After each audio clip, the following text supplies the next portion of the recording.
السلام علیکم و رحمت الله و برکاته. تماشاگران عزیز، اگر صدای مرا میشنوید لطفاً در چت یوتیوب مرا خبردار کنید.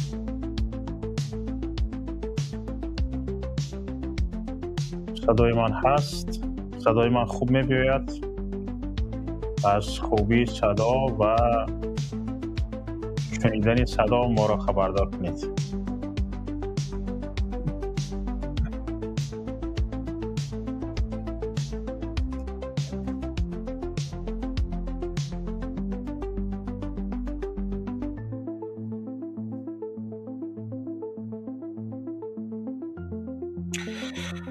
گفتن که صدا خوب است. تماشاگران عزیز، آغاز میکنیم. به نام خداوند بخشاینده و بی‌نهایت مهربان. حمد خدا را و درود و رحمت به پیشوای امت، معلم بشریت محمد مصطفی صلی الله علیه و سلم، به پیشوای مبارزان، به پیشوای مجاهدان، به پیشوای معلمان، به پیشوای مدرسان محمد مصطفی صلی الله علیه و سلم درود و سلام. بعداً به یکایک شما دوستان عزیز، تماشاگران عزیز و گرامی درود و سلام میگویم.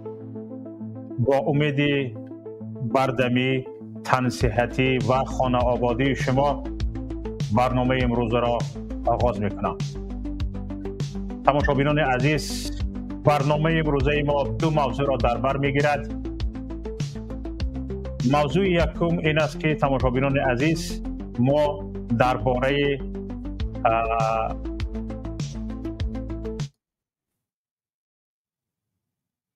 قتل و کشتار در شهر کانیبادام صحبت میکنیم که از ماه مارس به این سو دست کم 8 عائله کشته شدند.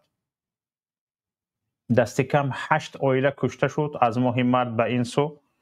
ما در این باره صحبت میکنیم چون که تا به همین روز 2 نفر را بردن زندان کردند.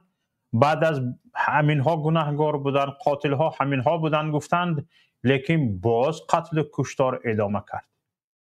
اینجا چه گپی است؟ اینجا چه معمایی هست؟ همین روز بررسی میکنیم. بعد از زندان شدن 2 نفر، یکی را حبس ابد دادند، به یکی 20 سال زندان. اما قتل و کشتار قطع نشد. قتل و کشتار ادامه یافت و تا به حال مجرمان اساسی یافت نشدند، پیدا نشدند و تا به حال این سلسله کشتارها در شهر کانیبادام ادامه دارد. سر این سلسله کشتارها چیست؟ دزدی، غارت، ترساندن، وحشت افکنی چی است؟ همین روز بررسی میکنیم و امید دارم که تماشاگران عزیز شما نیز به من کمک میکنید تا این مسئله را با هم بررسی کنیم. هر کس هر چی خبری دارد، هر کس هر چیزی در این باره میداند، لطفاً با ما تماس بگیرید. حتما رقم تلفن در اپلیکیشن گذاشته شده است. سلکه وارد شدن به استودیو در سرگه چت یوتیوب گذاشته شده است، یعنی ذکر شده است و همچنین مدیراتورها به شما سلکه یوتیوب را، سلکه وارد شدن به استودیو را به شما در چت یوتیوب میگذارند. اگر در چت یوتیوب نیافتید، حتما در اپلیکیشن در زیر نوار دریافت میکنید. در آنجا نوشته شده است که هر کس میخواهد به استودیو وارد شده شود به این لینک زیر انگشت زند. همگی اگر از تلفن باشید انگشت میزنید به همون لینک، تمام همون جایی که سبزک کبودک شده ایستاده است انگشت میزنید، شما را وارد میکند. اگر بار اول باشید، وقتی که به براوزر گوگل کروم، اساسش خودی استریمیارد هم توصیه میدهد که بیشتر شما کوشش کنید که با براوزر گوگل کروم وارد شوید. وقتی که با براوزر گوگل کروم اولین مراتب وارد میشوید، شما را میپرسد که میکروفونت را فعال کن نوارت رو ویدیویت رو فعال کن میگوید شما اجازه بدهید، نه ترسیده اجازه بدهید. از شما اجازه میپرسد، رازریشیتی میگوید، رازریشیت گوید و با همین شما وارد استودیو میشوید. اگر شما به میکروفون و ویدیو اجازه ندادید شما وارد استودیو شده نمیتونید، گپ زدن نمیتونید. حتما وقتی که از شما اجازه میپرسد، رازریشیت میپرسد، رازریشیت ویدیو، رازریشیت میکروفون، تمام شما وارد میشید اگر بار اول باشید. نه اگر شخصی ورزیده باشید، شخصی تجربه دار باشید، دیگه همه رو میدونید. و کسانی که توسط یوتیوب از روسیه تماشا کرده نمیتونید، ما توسط تویچ نوارو سر دادگی هستیم. در تویچ پیام تیوی نویسید، حتما میبراید و بی‌ملال تماشا میکنید، چون که این تویچ اساسا یک جای بازی است و در روسیه خیلی با سرعت بلند کار میکند، یگان خلاقیت ندارد. ما هم این رو پیدا کردیم و به همین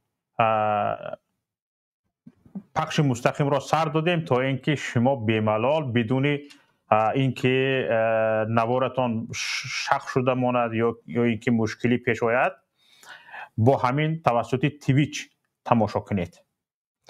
و برای وارد شدن به استودیو توسط براوزر گوگل خروم وارد شوید و اگر توسط گوگل خروم وارد شده نتوانستید، بر رقم واتساپ زنگ زنید، توسط واتساپ صحبت میکنید.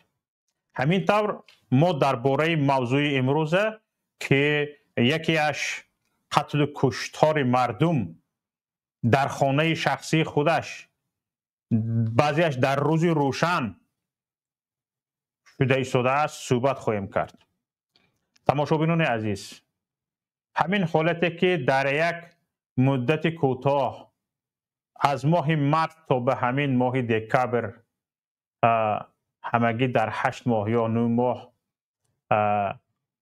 8 عائله به بچگچش به کودکانش کشته می شود. بعضی‌هاش همگی چند روز پیش، 2 هفته پیش، یک زن و شوهر با 4 کودکش کشته شد. اینجا چیگه؟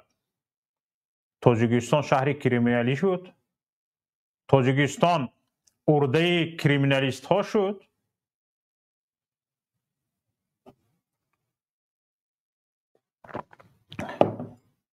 و تاجیکستان را به کریمینال خانه تبدیل دادن.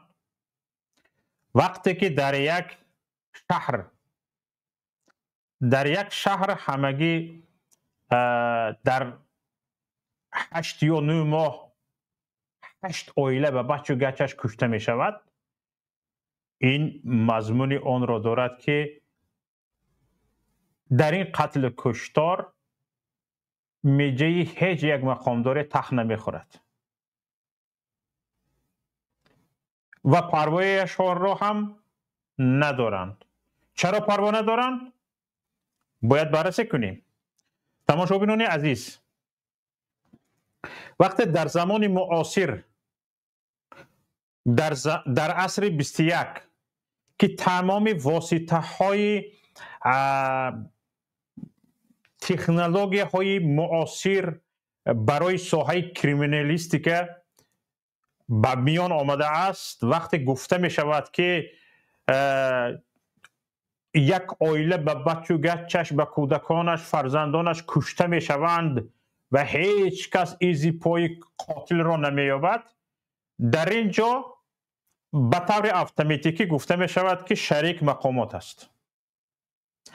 من طوری این 1-2 روز آخر، حالا اگر شما با خبر باشید، در سایت پیام تیوی هم من فکر و نظرم را نشر کردم، فکر و نظرم را گفتم و برزم این شاید بر خاطر آنکه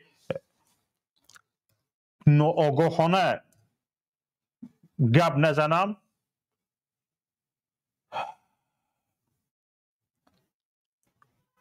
دوستان را و کسانی که از این چیز آگاه هستند یا میفهمند یا که از همون شهر کنیبادام هستند اونها را پرسیدم و دوستان عزیز بسیار چیزهای گوش کردم، بسیار چیزهای شنیدم و همچنین از متخصصان مشورت گرفتم. یک فکر و نظرها و یک خبرهای به میان آمدند که پیش از آن که به شما سخن بدهم در این باره انشالله که صحبت میکنیم. دوستان عزیز ببینید این سایت پیام است. شما میتونید توسط سایت پیام وارد شده بخونید، از سایت پیام بهره گیرید. اینجا مقاله و تحلیل های ما، کارشناسان ما و دیگر کارشناسان در این سایت نشر می شوند و از خبر رویدادها ما در اینجا خبر می دهیم. قریب همه روزه یک دو مقاله حتما نشر می شود و دوستان عزیز درباره شهر کنیبادام قتل و کشتارش ما دیروز یک مطلب نوشته بودیم که با نام ذخیره طلا و بستگی آن به آدمکشی در کنیبادام نام داشت. شما می توانید از سایت پیام وارد شده این مقاله ما را بخوانید و امروز هم در همین باره صحبت میکنیم. در اینجا میتونید نظرهای خودتون را بنویسید. کسانی که نمیخواهید در اینجا برآمد کنید به سایت پیام وارد شوید و یگان نام مستعار نویسید و ایمیلتون رو نویسید، کامنتاریتون رو نویسید به ما بفرستونید و حتما اگر ایمیلتون رو نویسید که ایمیلتون نادرست نباشد و درست باشد جوابش رو می نویسیم، یا اینکه می توانید رقم تلفنتون رو نوشته فرستونید اگر صحبت کردنی باشد. هیچ کس در اینجا نوشته شما رو بغیر از ما نمی بیند و ما حتما با شما به تماس می بریم. در اینجا ما باز یک جایی تماس با ما داریم، وارد می شوید در اینجا نامتون رو می نویسید، ایمیلتون رو می نویسید، سرلوحه گپتون رو می نویسید، نامتون رو به ما می نویسید، چی گفتم می خواهید می نویسید و می فرستید. این هم نشد در پایان نوشته شدگی است: اگر شاهد حادثه و یا رویداد شدید در حال آن را ثبت نموده توسط واتساپ، تلگرام و یا پست الکترونی به ما بفرستید.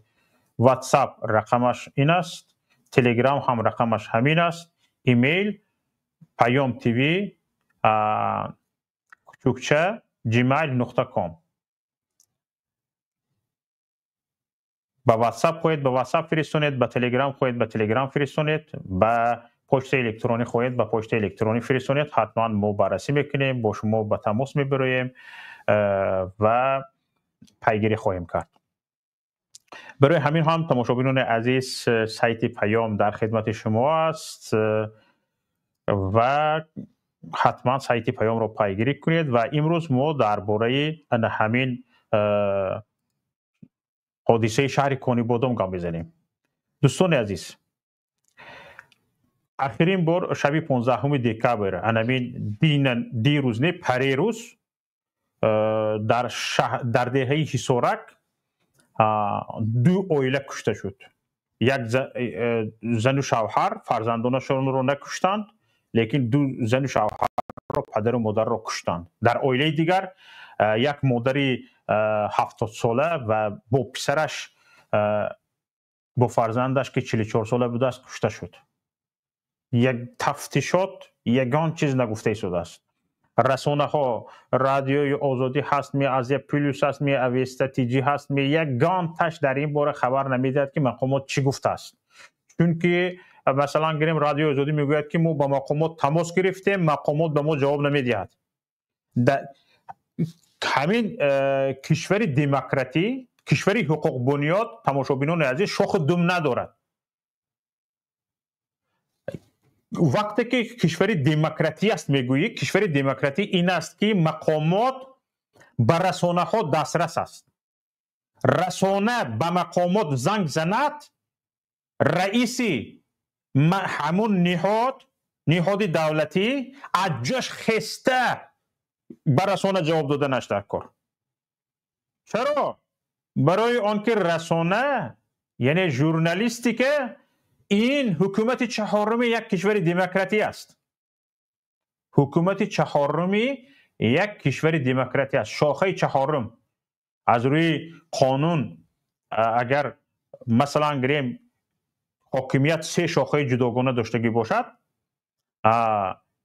مقامات اجراییه، مقامات سودی، مقامات قانونبرار و در چهارم ژورنالیستی که می ایستد.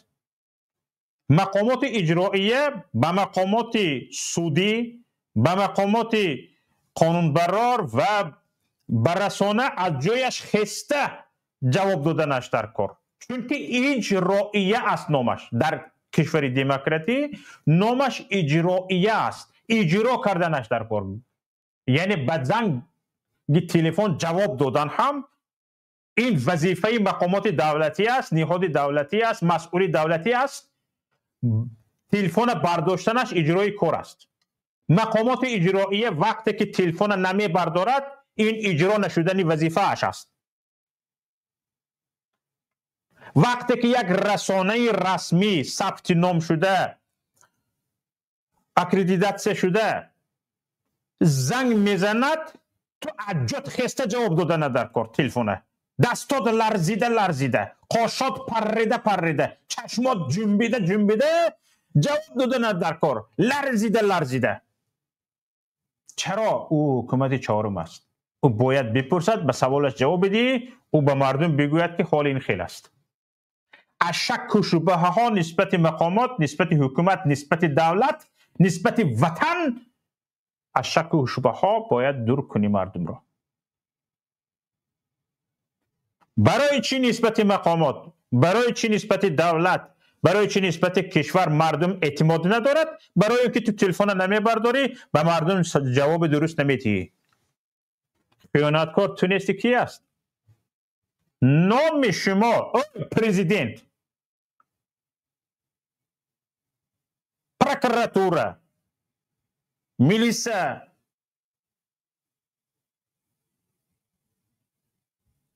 و حکومت داران، مسئولان مرکزهای مأموری، مقامات های اجرایی حاکمیت دولتی، شما کارمندی حاکمیت اجرایی هستید، کار اجرا میکنید. انا همین به تلفن، به زنگ تلفن به این سوال که محترم رئیس در شهر کونی بادام یک عائله به فرزندش کشته شده است، چی گپ شما خبر دارید می؟ سوال شد به تو. به این سوال جواب دادنت اجرای کارت است. در اینجا قانون درباره رسانه ها هست. تو باید طبق این قانون به این سوال جواب دی. چرا به رسانه ها جواب نمیدید شما؟ وقتی که به رسانه ها، به سوال رسانه ها جواب نمیدهید، آدم کشته می شود. بزغاله نه، مش نه، مرچه نه، آدم کشته شدگی شما به سوال جواب نمیدید. آدم قدر دارد میگه در پیش شما. شما کیین خودتون؟ مقامات اجرایی، کار اجرا کن. یعنی خادم کی است؟ خادم دولتی کی است؟ یعنی خدمتگار. خدمتگاری کی؟ خدمتگار مردم. میلیسه یعنی کی؟ میلیسه ناظر ترتیبات جمعیتی است. انمی قدر وظیفه دارد میلیسه. اونیفرم میپوشد برای اینکه شناسه که خدمتگار کی است. در اینجاش بیجک میزند، چی میگو دو؟ بلیخ میگن. در اینجاش چی میزند؟ مردم میفهمد که رقمی، یعنی در گوش مال صیغه میزنن که مالهای دولتی را دیدگی، مالهای فرم را در گوشش صیغه زدگی هستن. در گوش شما نمیزنند. میلیسه ها در این سری کتفتون میزنن، سری سینهتون. همون صیغه هایی که مال میزنن رقمه بعد سر سینه شما میزنن. شما خدمتگار مردمید، حتی رقم خدمتگاری دارید، کار فراتون به سودا نمیشد. همین قدر آدم هستید شما در جمعیت.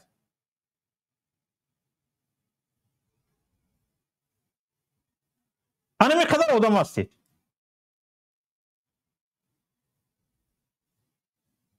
یعنی ملیسا کی است؟ ناظر ترتیبات جمعیتی. پروکرور کی است؟ ناظر اجرای قانون. نظارت میکند که قانون اجرا میشد یا نه. انا شما نگاه کنید، وقتی که به ملیسا زنگ زده میشود، به ملیسا زنگ زده میشود و میگوید که همین خیلی حادثه شده است، شما بخبر می همینجا چی گپ شده است، یگان گپ گفته میتونید میگوید که فلان فلان چیزها شده است، حادثه شده است، ما پیگیری کرده شدیم، تو ان همینجا گفته میتونم از همینجا به اون طرف برای رفتی تفتیشات خلل میرسوند، برای همین تا تمام شدن تفتیشات ما به شما در این باره چیزی گفته نمیتونیم. اصلا همین گپ گفته نمیتونی. اگر همین گپ اصلا گفته نتونیست، باید پروکراتور وارد کار شود. پروکراتور چخیل وارد کار میشد؟ برای آن که این گپ به تلفن ملیسا جواب نداد، به تلفن حکومت جواب نداد، به تلفن امنیت جواب نداد، قانون اجرا نشد. طلبات قانون درباره رسانه اجرا نشد. پروکرور یعنی که پروکرور ناظر اجرای قانون است. وارد کار باید شود، ملیسا رو باید فریاد کند، بگوید که برای چی به رسانه ها جواب ندادی؟ امنیت رو باید دعوت کند، بگوید که برای چی به رسانه جواب ندادی؟ زنگ زده جواب ندادی، شرح ندادی حادثه را. پروکرور هم نمیپرسد، ملیسا هم جواب نمیدهد، امنیت هم میجه تخ نمی کند. برای چی؟ برای اینکه اینها همه یک گروه، یک کفنند. همه اینها دایرچی های امام علی رحمانند. تمام دیگه هیچ استاتوس ندارن اینها. اگر شما از روی همون اونیفرمی که پوشیدگی هستید، همون رتبه هاتون که معلوم است، از چی نشانه سری سینگیتون معلوم است که شما کی هستید، رقم خدمتیتون چند است. و حتی وقتی که شما به کوچه میبرید، به دستتون کاغذ داده میشود که از ساعت فلان تا ساعت فلان باید شما فلان کار را اجرا کنید. یعنی در یک کشور دموکراتی شما رفتید تحصیل کردید از روی منطق و آماده اید که خدمتگار مردم باشید، نه بسری مردم مثلا گریم دوبین کزن، چشم علا کن، دختر و خواهر و مادر مردم حقارت کن. مگر خدمتگار خوجینش رو همین خیل دختر و مادر و خواهر و خالهش رو حقارت کرده گام میزند؟ این کلش خم از روی قانون. وقتی که کارمند بازرسی دولتی اتومبیلی یک ماشین می دارد، اشاره میکند که 20 به نزد راننده ماشین رفته چیکار میکند؟ چست میدهد، یا فلانی فلانی رتبه هم این است، کارم این است، شما رو برای همین بازداشت کردم، داشتم. چست میتید. برای چی چست میتید؟ برای او که او در داخل ماشین نشستگی خوجه‌ای نشست. این خدمتگار است. این چیکار میکند؟ ترتیبات راه نظارت میکند. هرچند همون خوجه‌اینش قانون راه ویران کرده است، یعنی ویرانکار است، مرتکبی قانون ویران کنی شده است، یعنی استاتوس خوجه‌ای بودنش به این کارمند بدعه پایین نمیفراید، باید رفته چست بدهد، چست و خوجه‌اینش. در کشور دموکراتی قانون این است، قاعده این است.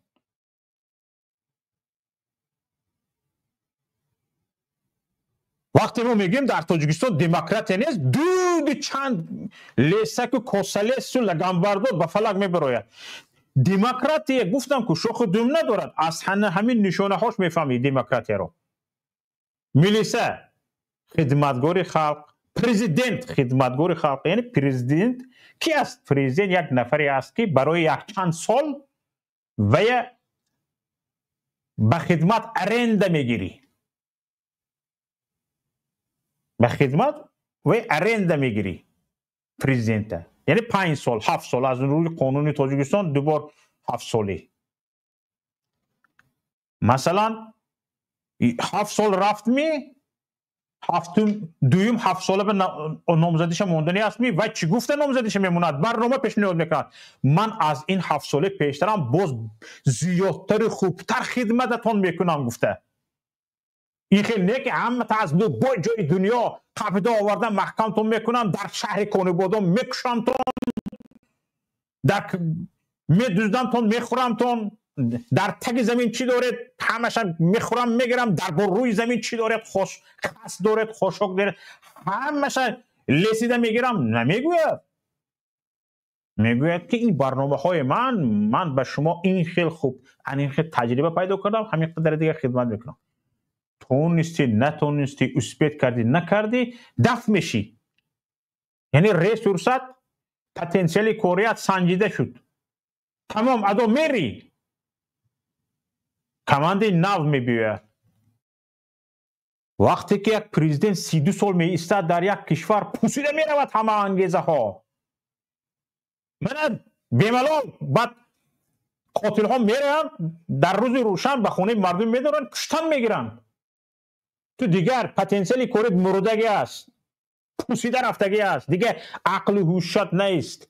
دیگه حالی هیچ کس یاد ندارد که تو یک اونجا رفتی پویشنی که وریفیکاسیون کردی در عصر 21 تکنولوژی حاضر زمان به شناس شدی، میفهمی که چیکار کردن در کار. پرزیدنت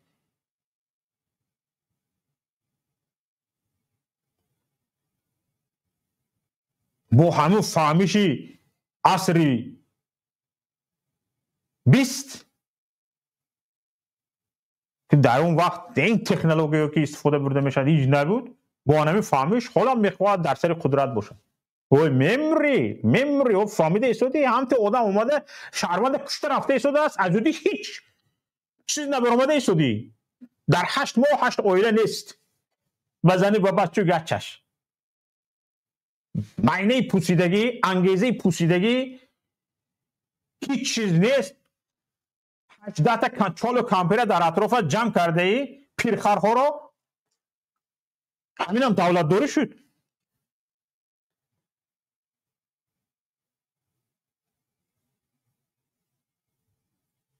این مافیا بغیر از اینکه فلان مخالف قبضه بردن، فلان کس زیدی رئیس جمهور گپ زد از پیوای شوید، 6 کس اروپا فرستونید، 12 کس روسیه فرستونید، 18 کس قزاقستان فرستونید، امی خیلی میکنی چی میمونه در تاجیکستان کار میکردگی؟ هیچ کس. 18 تا نرماکیون، نه موده بودنش تعیین نه نر بودنش تعیین.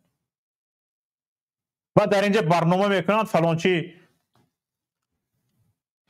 این خیلی فلان چی این خیلی گفته، باز پول پیشنهاد میکنید، همین التماس همین ویدیو نشر نشود، التماس فلان 1000 پول میتیم همین برگردونده تید با ما، همین خیلی کرده میگردیتون. بعد آخر یک آدم شوید نرماکیون ها.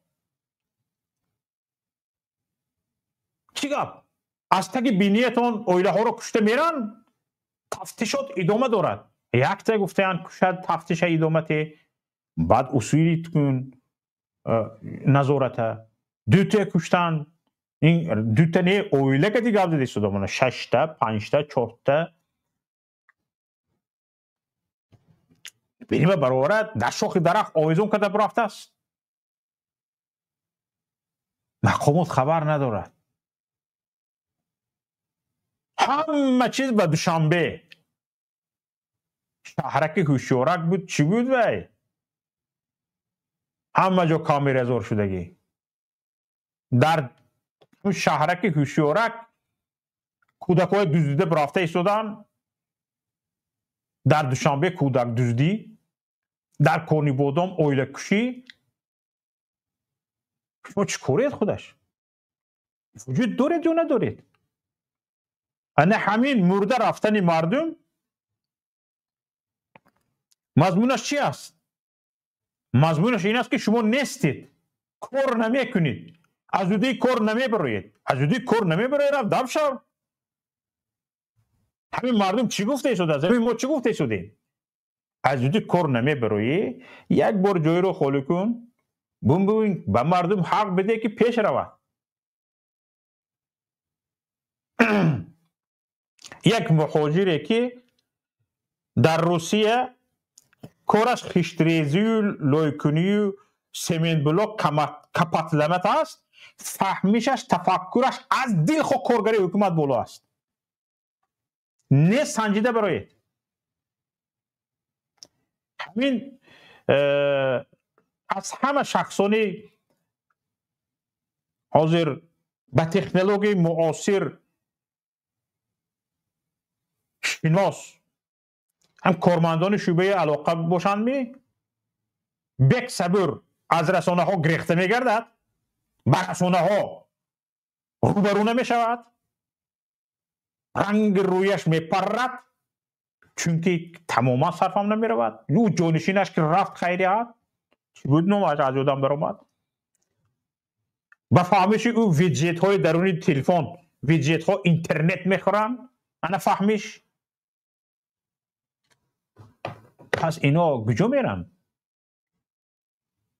از اینها وقتی که یک کارمند جانشین وزیر علاقه، خودی وزیر علاقه به تکنولوژی حاضر زمان صرفم نمی رود، اکن مونو به دیگه ساحه ها نظر کن.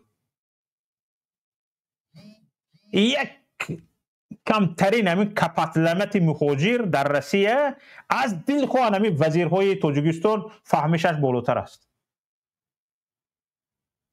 اینها رو آورده موندن سکلت کابینت بیولوژیا. دیدگی هستید؟ در کابینت های مکتب ها در کابینت بیولوژیا یک تا دوتا سکلت میستن. هم تو قبرها رو تماشا میکنید، تمام دیگه هیچ کارنده نیست. فونکسی تعلیمی اجرا میکنند. ایونیت، رنگ ایونیت یا رنگ یک سکلت کابینت بیولوژیا، اینها رو برده موندگی هستند به همون کابینتشون. تمام همه کار یک کس اجرا میکند. پروکورور هم، وزیر هم، وزیر علاقه هم، تا همون رئیس جمهوریت هم همون یک آدم داریم. جنابی همه کاره. دکتر هم خودشون هستن. آشپز کادبونی هم خودشون هستن. رستوراندار هم خودشون هستن. فرمنی چو دارن؟ پرتاب دارن. به آلوچه شو، به حلبه شو.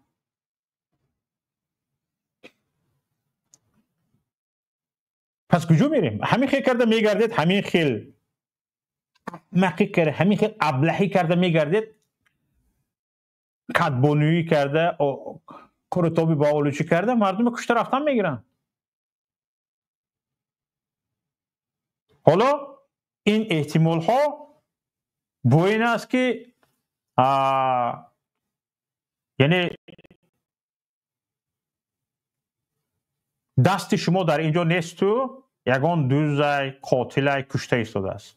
یک احتمال دیگر شاید این باشد که شاید یگان پسیکوپات کشته ایستاده است.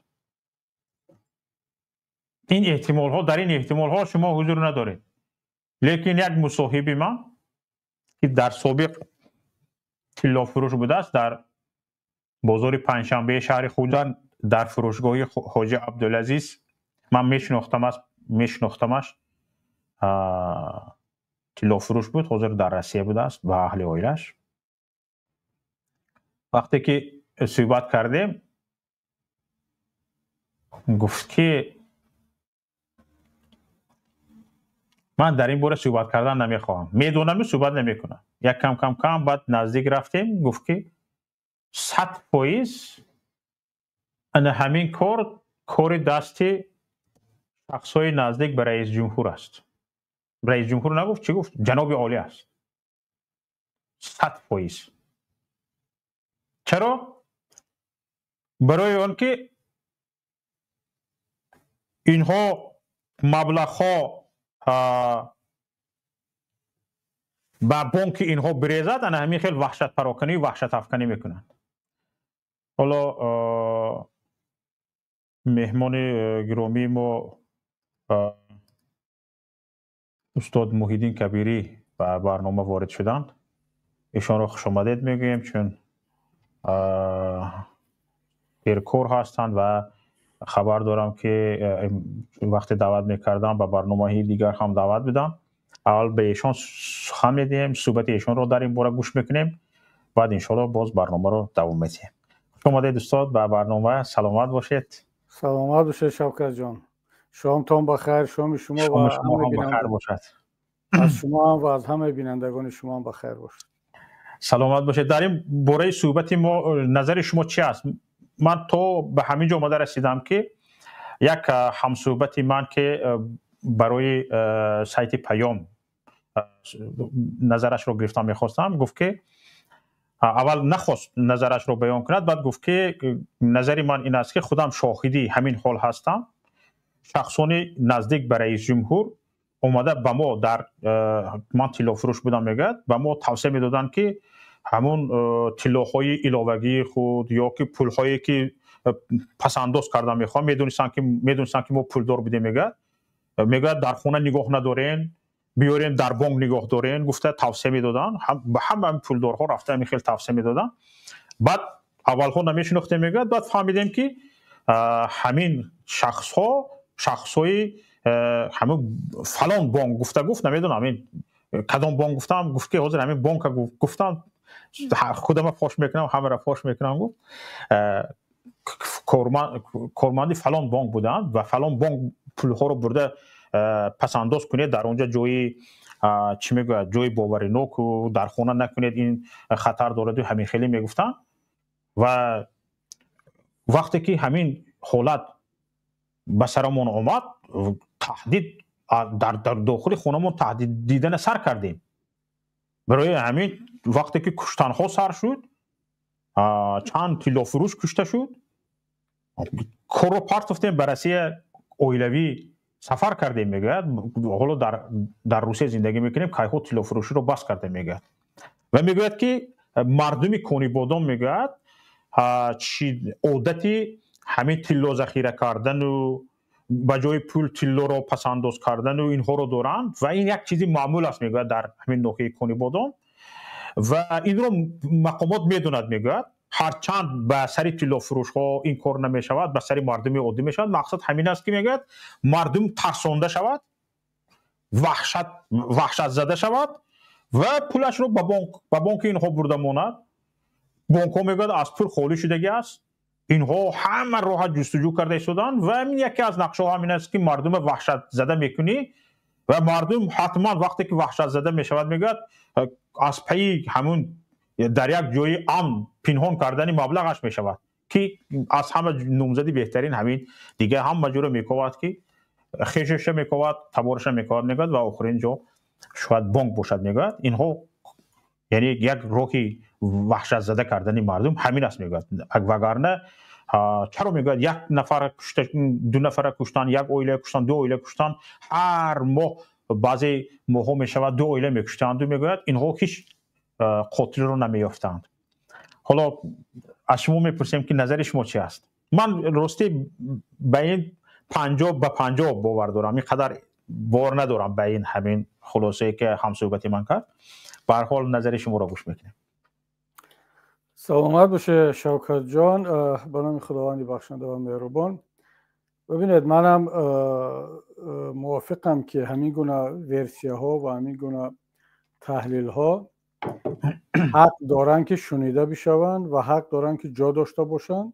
هیچ کس نمیتواند با قاطعیت آنها را تایید کند یا انکار کند.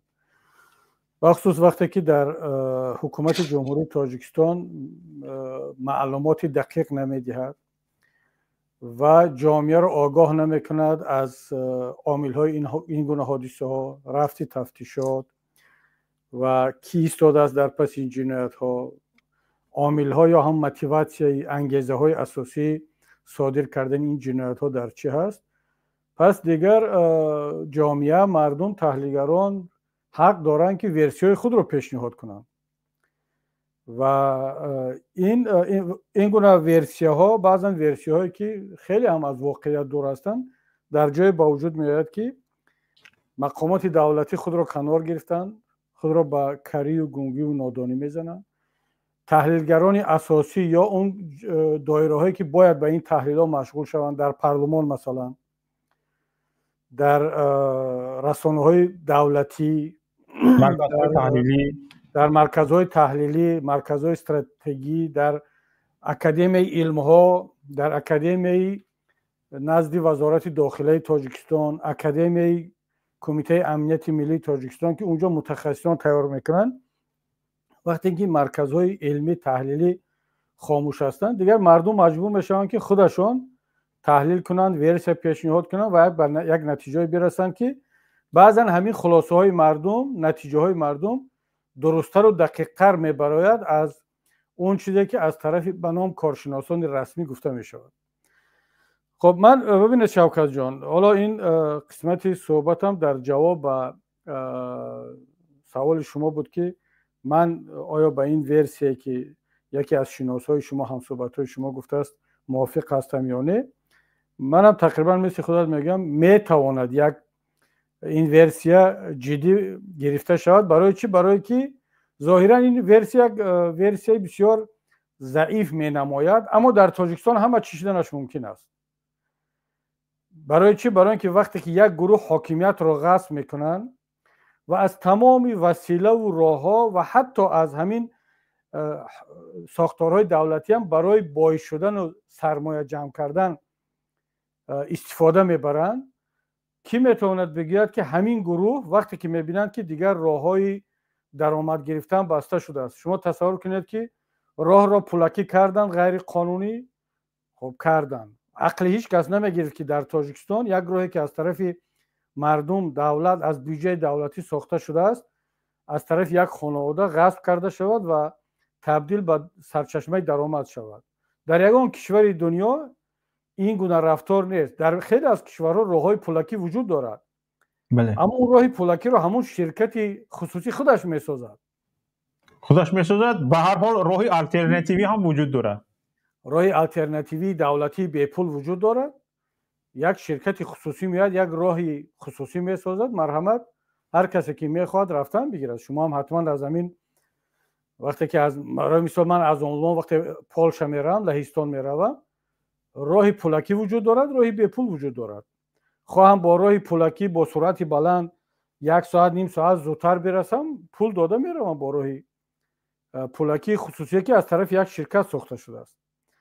اما در تاجیکستان این شرایط نیست و این غیر قانونی است، ولی ساخته شد و پول مهاجرین را که یک سرچشمه کلان دیگری درآمد بود، تمام راههای دیگر را بستند، تمام وسیله‌های انتقال پول را بستند، خانوادگی کردند و این سرچشمه را به دست گرفتند. پس میشد است در تاجیکستان این کار از طرف یک گروه یا خانواده امکان دارد که کرده شود.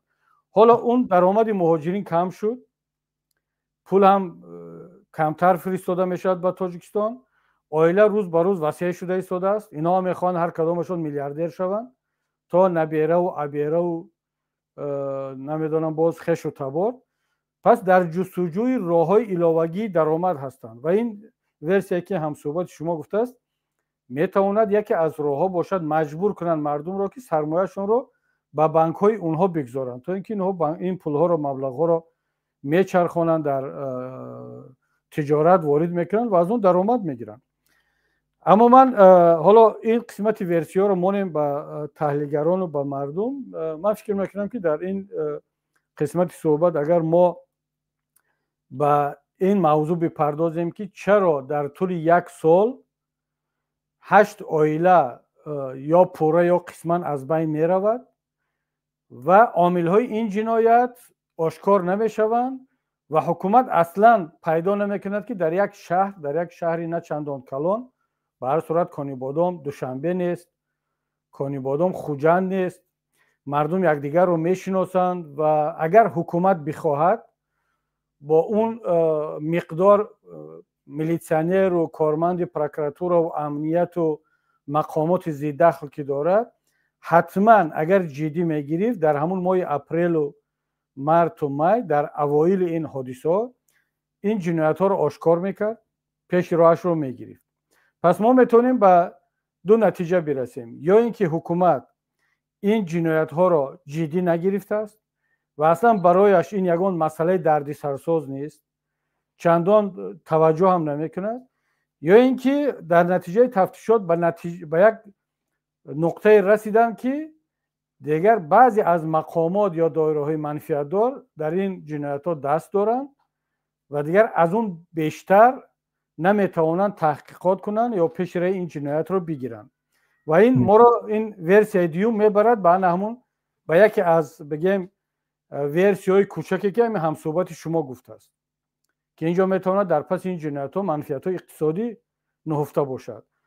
اما من بیشتر خودم شخصا مایل به ورسیای یکم هستم که امام علی رحمان، وزارت داخله، پروکراتور این جنایت ها را، این سلسله جنایت ها را جدی نگرفتن و اصلا چندان یک جنایت جدی، چندان یک خطر جدی برای خودشون حساب نمیکنن، بله این یک جنایت بسیار جدی و این یک خطر بسیار جدی برای اهالی تاجیکستان است، برای ساکنان کانیبادام است.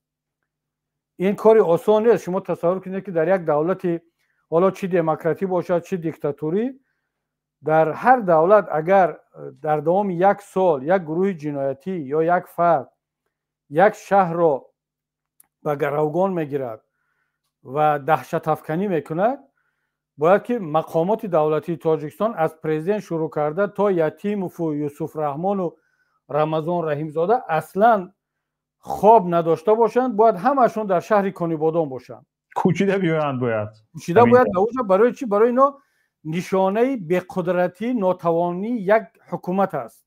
بیایند باید خیمه زنند در کانیبادام. اما چرا این کار رو نمیکنن؟ برای دو سبب دارد.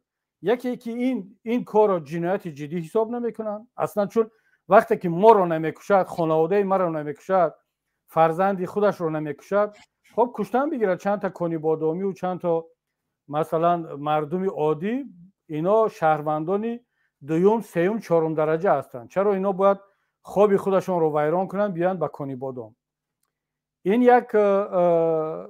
یکی از نتیجه های هست که ما میتونیم با آن برسیم. نتیجه دوم این است که اصلا خود امام علی رحمان این گونه جنایت ها رو جنایت حساب نمیکنه. شما یادتان هست در یک صحبتش با کدام کارمند گمرک گفته بود که خودت همین رفتارهایت 15 سال از روی قانون باید زندانی شوی، اما چون برای من این کاری تو جنایت نیست، من تو رو خب جوان هستی عفوت میکنم، برو دنبال کارت. در نزد قانون این جنایت است، اما در نزد من این جنایت نیست. در نزد امام علی رحمان جنایت چی هست؟ همون شوخیایی که عبدالفضل عطایف کرده است، سابق سخنگوی وزارت خارجه و همون یک کارمند دیپلماتی سابقه دار، من اون نفر رو خوب میشناسم، بسیار یک انسان هزلگوی، به گفت روسو اونیوا چوستوا очень тонкие чувства юмора.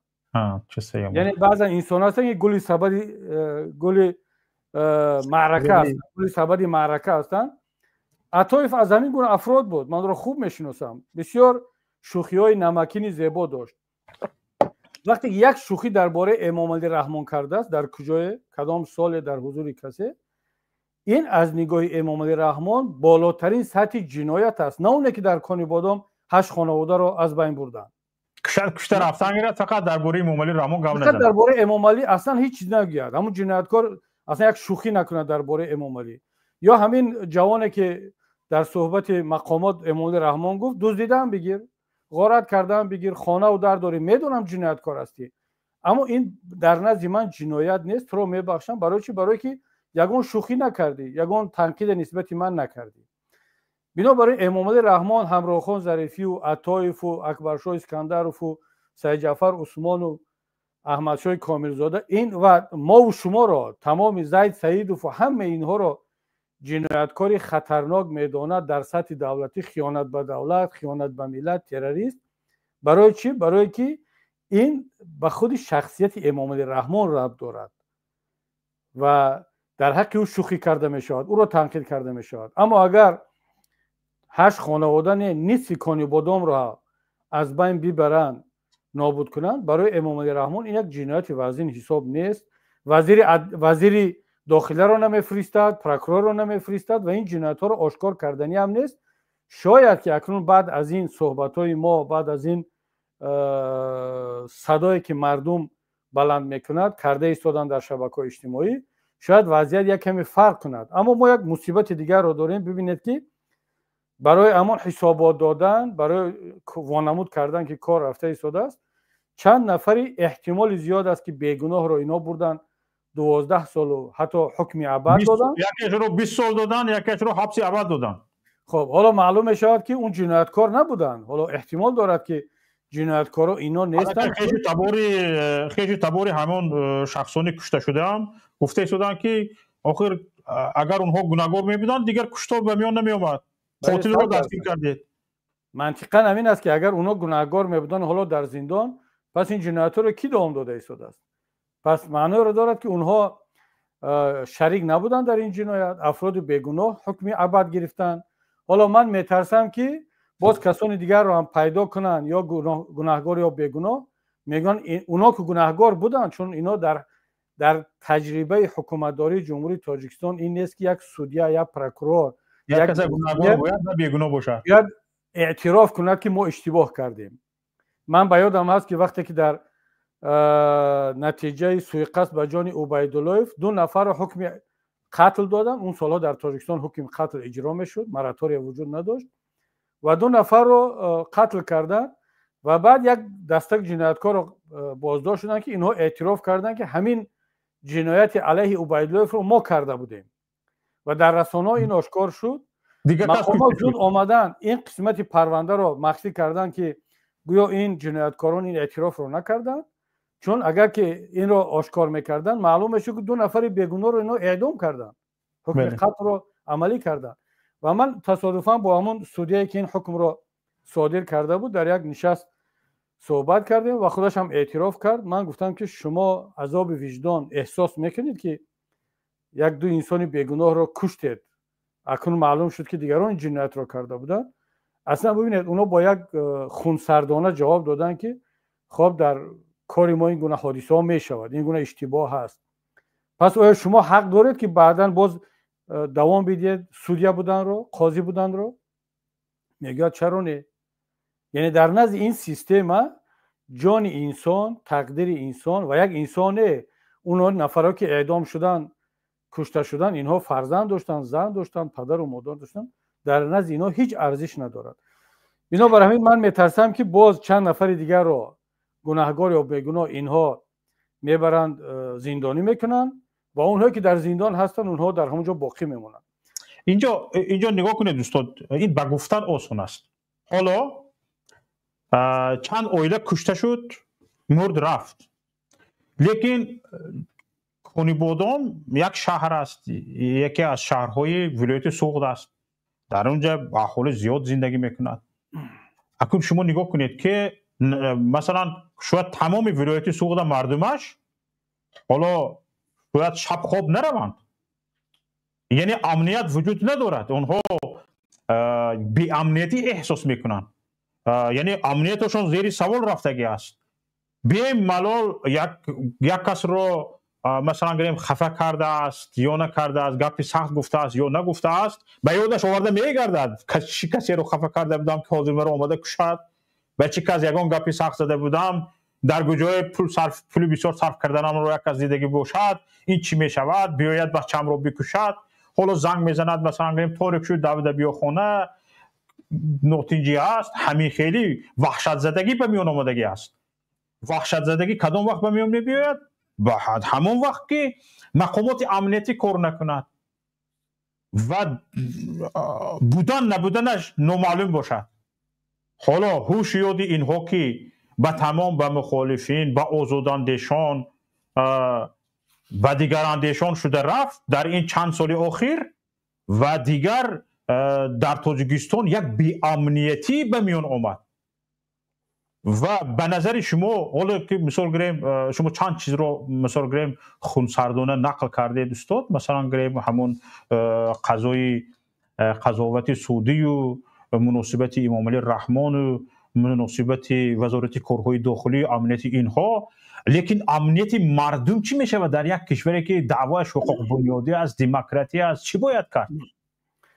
ببینید شوکت جان، اصلا مسئله امنیت، مسئله قانون محوری، مسئله مسئولیت شناسی چندان به دولت دموکراتی و دیکتاتوری زیاد ربط ندارد. یک دولت میتواند دولت از لحاظ ساختاری دموکراتی باشد، انتخابات دموکراتی صورت میگیرد، اما مقامات دولتی چندان احساس مسئولیت نکنند. یا حتی یک کشور میتواند دیکتاتوری باشد اما مقامات دولتی در نزد قانون، حتی در نزد قانون‌های بد دیکتاتوری هم احساس مسئولیت میکنن.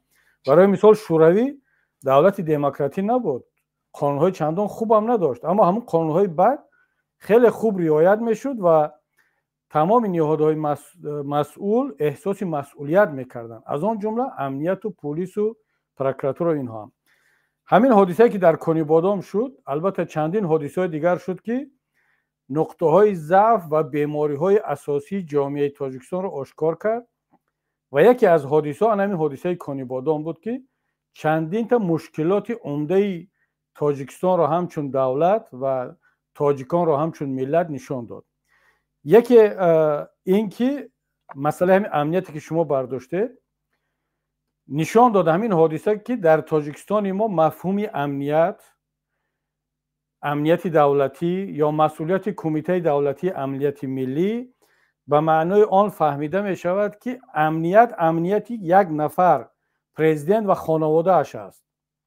وقتی که یتیموف درباره امنیت دولتی صحبت میکند، معنی صحبت های اونجا جمله های زیبا هست، از مکیاولی می نویسد، از فیلسوفای دیگر میارد، ولی تمام ماهیت فهمیش امنیت این ساختار تأمین امنیت خانواده و یک گروه مافیازی دوست از ملت تاجیک است. یعنی امنیت این نفر و خانواده را از ملت تاجیک تأمین کردن، نه اینکه امنیت ملت را تأمین کنند. و اینا اصلا در فکر آن نیستن که ساکنان کانی بادام جزء ملت هستند و تأمین امنیت ساکنان کانی بادام مسئولیت یتیموف و رمضان رحیمزاده و یوسف رحمان است. و این حادثه ها مفهوم امنیت رو در قانونگذاری تاجیکستان، در نزد مقامات دولتی، در نزد امام علی رحمان نشان داد و این رو باید ملت تاجیک درک کند، بفهمد که وقتی که امام علی رحمان درباره ثبات امنیت گپ میزند، وقتی که سید مومن یتیموف درباره امنیت گپ میزند، مقصد اونها از واژه امنیت یا تأمین امنیت چه هست؟ نه اینکه تأمین امنیت ملت و شهروندان، بلکه تأمین امنیت یک خانواده و یک گروه. این یک مسئله است که همین حادثه آشکار میکنه. دوم مسئله که این حادثه آشکار کرد، من این جمله ها رو یک کمتر با تأسف و با درد میگویم، اما باید گفته شوند. این نشان داد که جامعه تاجیکستان یک جامعه نیم زنده هست. نه، ما نمیتونیم بگیم جامعه مرده هست، اما نمیتونیم بگیم جامعه بیدار یا جامعه سالم هست. چرا؟ حتی شما اگر یک انسان بیمار هم باشد اما اون قابلیت واکنش کردن را هم داشته باشد، شما وقتی که به بدن او یک سوزن میخلانید، او واکنش میکند با دست و پا، با صدا، با یک شکل واکنش میکند که من درد کشیده ایستادم. وقتی یک انسان ها را که میخوان در حالت کاما بسنجن و بدانن که او اصلا هوشش بجا هست یا بیهوش است، یک بدنش رو میپوچند یا اینکه یک سوزن میخلانند تا اینکه واکنش رو دکتر میسنجد. چون این یک حادثه کشتار دوام یک سال در یکی از شهرهای نسبتاً کلانتر تاجیکستان در پیش نظری همه، در پیش نظری حکومت، روزنامه‌نگاران، تحلیلگران، دپوتات ها، ولی هیچ گونه واکنش جدی نیست، نه از طرف مقامات نه از طرف جامعه. این معنای را دارد که شما به بدن این جامعه یک سوزن چی اگر یک کارد رو هم بخلونه، این از خود درک زنده بودن رو نشان نمیدهد. جامعه کرخت است، جامعه بیهوش است، در یک حالت گیپناز قرار دارد. این گیپناز را کی کرده است؟ حکومت توسط تبلیغات، توسط ترس دادن. شما حتی اگر در فیلم های مستند تماشا کنید درباره طبیعت، وقتی که یک آهو، یک سگ در دست یک شیر پلنگ میافته، حتی دیگر قدرت گریختن را هم از دست میدهد، در حالت شاک است، نمیدوند چگونه واکنش کند. امام علی رحمان با این دستگاه امنیتیش، با این دستگاه تبلیغاتیش، با مغزشوییش جامعه تاجیکستان را در یک حالت نیم گیپناز، نیم شاک، نیم مرده و نیم زنده قرار داده است که حتی در چنین حالتهای بسیار هم دهشتناک قابلیت واکنش کردن را از دست داده است.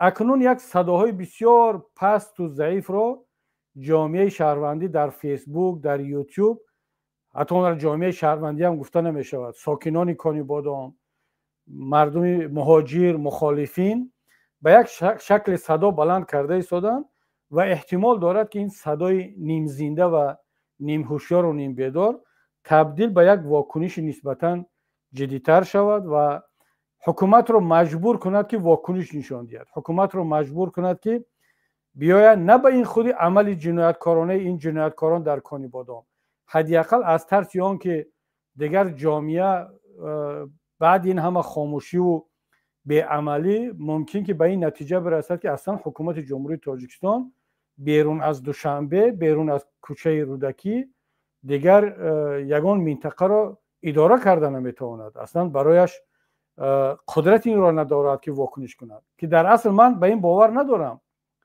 وقتی که امام علی رحمان میداند که یک دیپلمات سابق در کدام یک معرکه یک شوخی کرده است، میبرد او را به جرم خیانت دولتی زندانی میکند. وقتی که امام علی رحمان تمام خانه های مردم را میداند که کی در معرکه چند کیلو گوشت و کارتوشکه میپزد، در جاگه خواب مردم چی میرود، تمام این را ثبت میکند، نوار میکند، چگونه او نمیتواند در دوام یک سال یک جنایت های پیوسته را که 8 خانواده از بین میرود این را نداند و نبیند؟ اگر بخواهد حتما میتواند.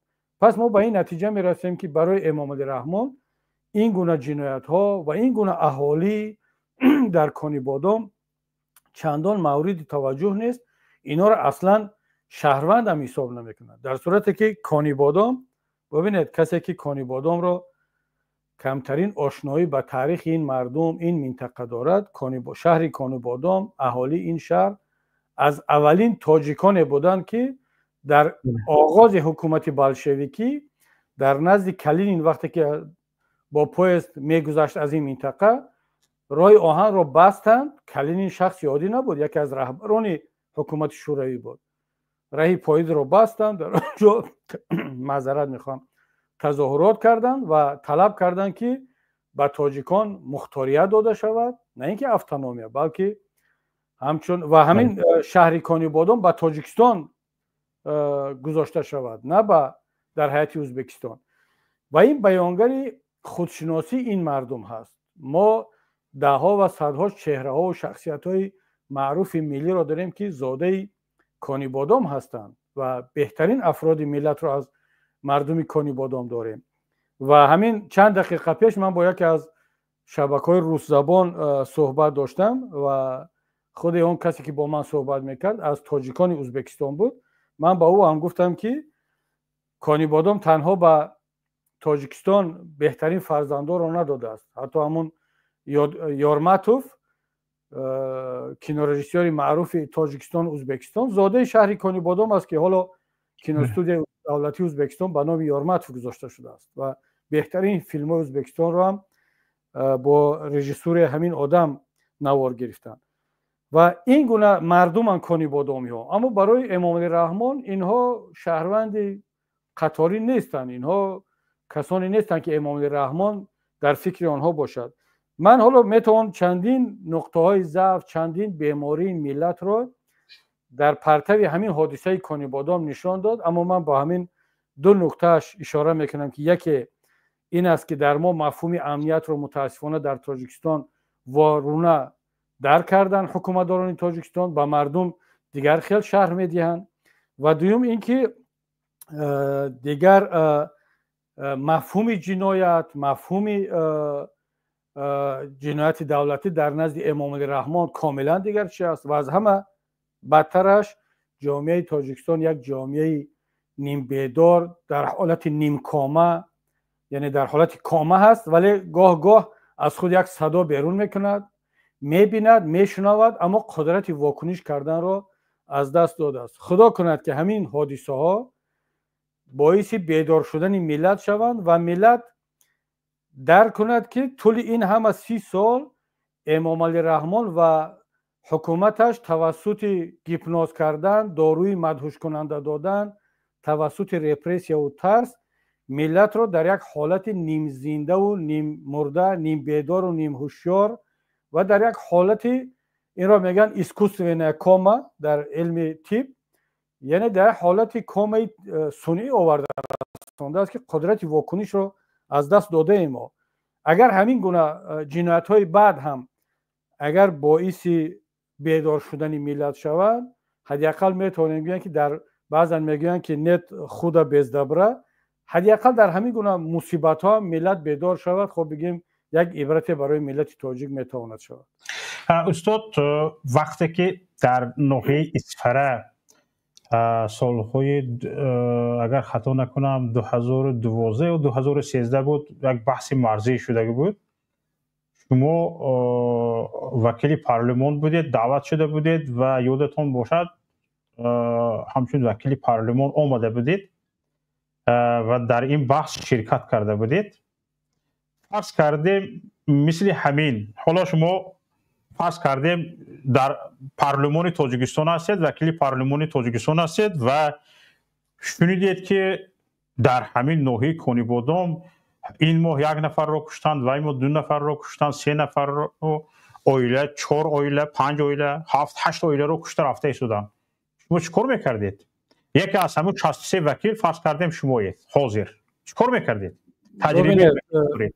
شوکت جان، اگر حالا ما هر چیز بگم شاید یک قسمی از هموطنان بگن که چون کبیره الان در بیرون است، در خارج است، دیگر وکیل نیست، حالا هر چیزی مسئله مثلا پارلمانت هم مثلا گریم وردی کار میشد گفته یکی اشاره کردید برای من پرسید. ولی ببینید شما همین اشاره کرده شوکت جان که من وقتی که وکیل پارلمان بودم به اسفره رفتم، در مسائل مرزی با مردم ملاقات کردم و حتی با مسئولین حزب، شما هم که اون وقت در اونجا بودید، با داملا نعیم جان خداوند هر چیز زودتر آزادش کند، سپارش دادم که پول جمع کنند، مال بکشند، سربازان تاجیک را که در مرز هستند و از طرف وزارت دفاع غذای کافی ندارند با خوراکای گرم تامین کنند.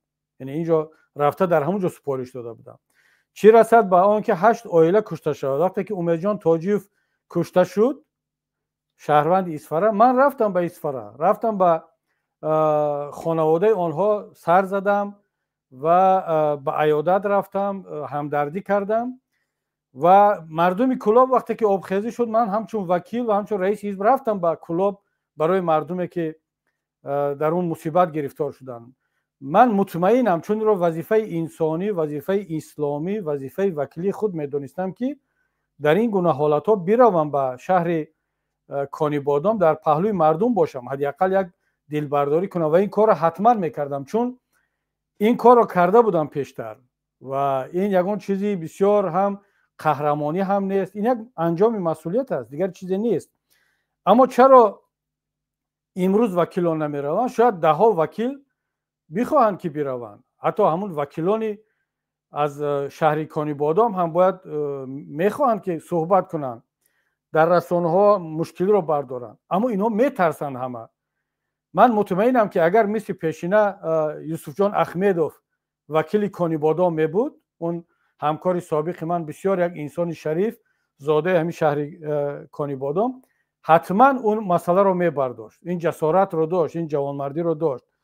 اما این وکیلان امروزه از تجربه تلخی سید جعفر عثمان عبرت گرفتن، از تجربه تلخی من عبرت گرفتن که وقتی که در پارلمان بودم صحبت میکردم، سفر میکردم، با مردم ملاقات میکردم، بالاخره تقدیر ما چی شد. از تجربه تلخی شادی شبدالوف عبرت گرفتن. امروز دیگه اینا مجبورن که خاموش باشن. حتی زادگان شهر کانی بادام هم وکیل هستند، در مقامات کار میکنن، اینها جرأتی با مردم خود ملاقات کردن و صحبت کردن رو دیگر ندارن.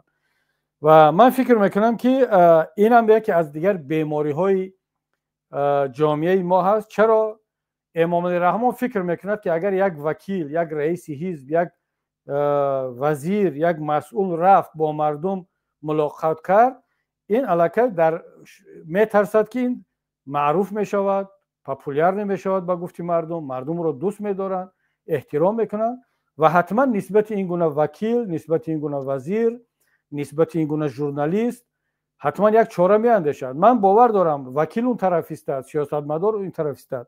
اگر دلیر امام علی در زندان نمی بود، امروز در کانی بادام بود. اگر اون ذوقی بیگ در زندان نمی بود، در کانی بادام بود. یا چند نفر از اون بلاگرها و ژورنالیستان دیگر. اگر فضا این گونه سربسته نمی بود، از یپلیس و آزادی و نمیدونم نجات و دیگر رسانه ها نگاه و آزادگان و ملت روزنامه‌نگار خود را میفرستادن، با مردم صحبت میکردن، قضیه را مطرح میکردن. اما امام علی رحمان فضا را در تاجیکستان به طور بسته کرد، به طور امنیتی کرد که دیگر نه وزیر، نه وکیل، نه رئیس ولایت، نه ژورنالیست، نه یگان مسئول جرأت رسیدگی به قضیه و به مشکلات مردم را نمیکند. برای چی؟ برای که اگر یک نفر مسئولیت خود را انجام داد، ملت درک میکنن که این روزنامه‌نگار، این حزب، این وکیل، این وزیر مسئولیت خود را انجام داده ایستاده است، او را دوست می‌دارن، او یک شخصی معروف و یک شخصی شناخته در تاجیکستان میشود و این گونه افراد برای امام علی رحمان خطرناکند. امام علی رحمان این گونه افراد را در تاجیکستان قبول ندارد. فرق ندارد او آوازخوان است، روزنامه‌نگار است، او وکیل است، دپوتات است.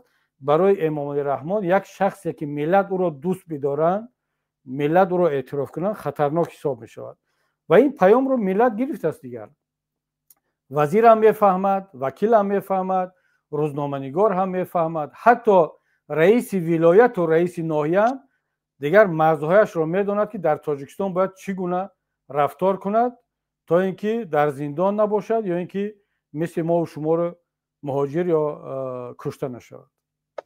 تشکر زیاد استاد. از همون وقتی که میتوانیم با شما داشته باشیم، من از فرصت استفاده برده درباره موضوع دوم هم میخوام با شما صحبت داشته باشم. استاد، موضوع دوم ما درباره همون جنبست شدن بحث مرزی و معین شدن خط مرز است. این اعلان شد از جانب سیمومین یتیموف، رئیس کمیته دولتی امنیتی ملی تاجیکستان و خامچه‌بک توشیف، رئیس کمیته دولتی امنیتی ملی قرقیزستان و همچنین به نزدیکی کی برآمد کرد، صادر جباروف پرزیدنت قرقیزستان برآمد کرد و گفت که زمین‌های بحثی نزد مرز قرقیزستان و تاجیکستان 50-50 تقسیم شدند. 50-50 یعنی حل کرده شدند. یعنی تاجیکستان از بحر 50% زمینی دعواگشت برآمده است، قرقیزستان از بحر 50% زمینی دعواگشت برآمده است. اما تا به حال هیچ معلوم نیست. یک چیز نگران کننده این است که بسیار با شجاعت، بسیار با جسارت، بسیار با الهام یک بزرگ خامچه‌بک توشیف باز برآمد کرد و گفت که ما آماده هستیم که کجا چه خیل شده است، چه خیل تقسیم شده است، ما این را اعلان کنیم، ما به این آماده هستیم، حتما اعلان میکنیم. گفته همین یک دستاورد داشتگی باشد و مثلا یک کس گفتگی باشد که تا فلان وقت نگو، همین کفیده می استید. یک مثل همین خامچه‌بک توشیف از خود همین خیلی آدم نشون داده شده است که یک دستاورد بزرگ به دست آوردگی است. تو وقتی گفتنش نیست، همین چی خیلی کرده بگوید، در همین حالت است همچی بکتوشیف. و وقتی که من همون 50 در 50 ما تقسیم کردیم گفتنی که رو خوندم، صادر جبارов رئیس جمهور قرقیزستان رو، به خود اندیشیدم که قرقیزستان در داخل تاجیکستان زمین داشت؟ نه، این قرقیزستان است که زمین های تاجیکستان را از خود کرده بود. یگان وجب تاجیکستان زمین های قرقیزستان را از خود نکرده است. چخیر باز 50% از زمین های تاجیکستان زمین های دعواگی داشته است. قرقیزستان اینی خودش میکرده است، با تاجیکستان از اونجا باز از بحر 50% زمین دعواگیش میبر آمده است. از این میبرد که وقتی که رئیس جمهور قرقیزستان میگوید که ما 50 به 50 گذشت کردیم میگوید، این نشون میدهد که وقتی که تاجیکستان هم 50 به 50 اگر گذشت کردگی باشد، قرقیزستان با وجود اون که همون زمین ها در خودش مانده است، با 50% دیگه با گرفته است. با همون اقلا 50% زمین های در داخل تاجیکستان چشمالو کردگیش رو اقلا 50% دیگرش رو گرفته است. یعنی 150% زمین رو در این بحث از اون خود کرده است. من همین خیلی خلاصه برآوردم. در همین جا نظر شما رو دانستن میخواهم که این 50 در 50 به فکر شما چه خیلی تقسیم شده است؟ آیا تاجیکستان هم مثلا گریم زمین قرقیزستان رو گرفته بود که از داخل زمینش 50% به قرقیزستان بدهد؟ و به نظر شما آیا همون در این بحث مرزی، حل شدنی بحث مرزی و کشیدن خط مرزی واروخ انکلاو مانده است یا به تاجیکستان پیوسته است؟ چی شده است به نظر شما؟ یعنی یک همچون سیاست شناس، سیاستمدار نظر خود رو میگفته در این باره ها؟ ببینید، من مسئله رو چون میبینم، باید یک کمی منتظر شویم، یک کمی صبر داشته باشیم، جستجو کنیم و طلب کنیم از مقامات که اون خریطه نو رو با جامعه معرفی کنند.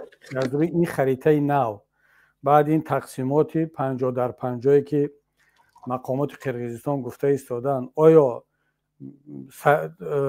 واروخ برای مثال انکلاو باقی مانده است یا اینکه مردم واروخ به قسمت دیگری تاجیکستان بدون گذشتن تریتوری قرقیزستان دسترسی دارند؟ مثلا بدون آنکه از زمین های قرقیزستان رد شوند میتوانند بیان به چارکوی، اصفرا و دیگر دهه ها.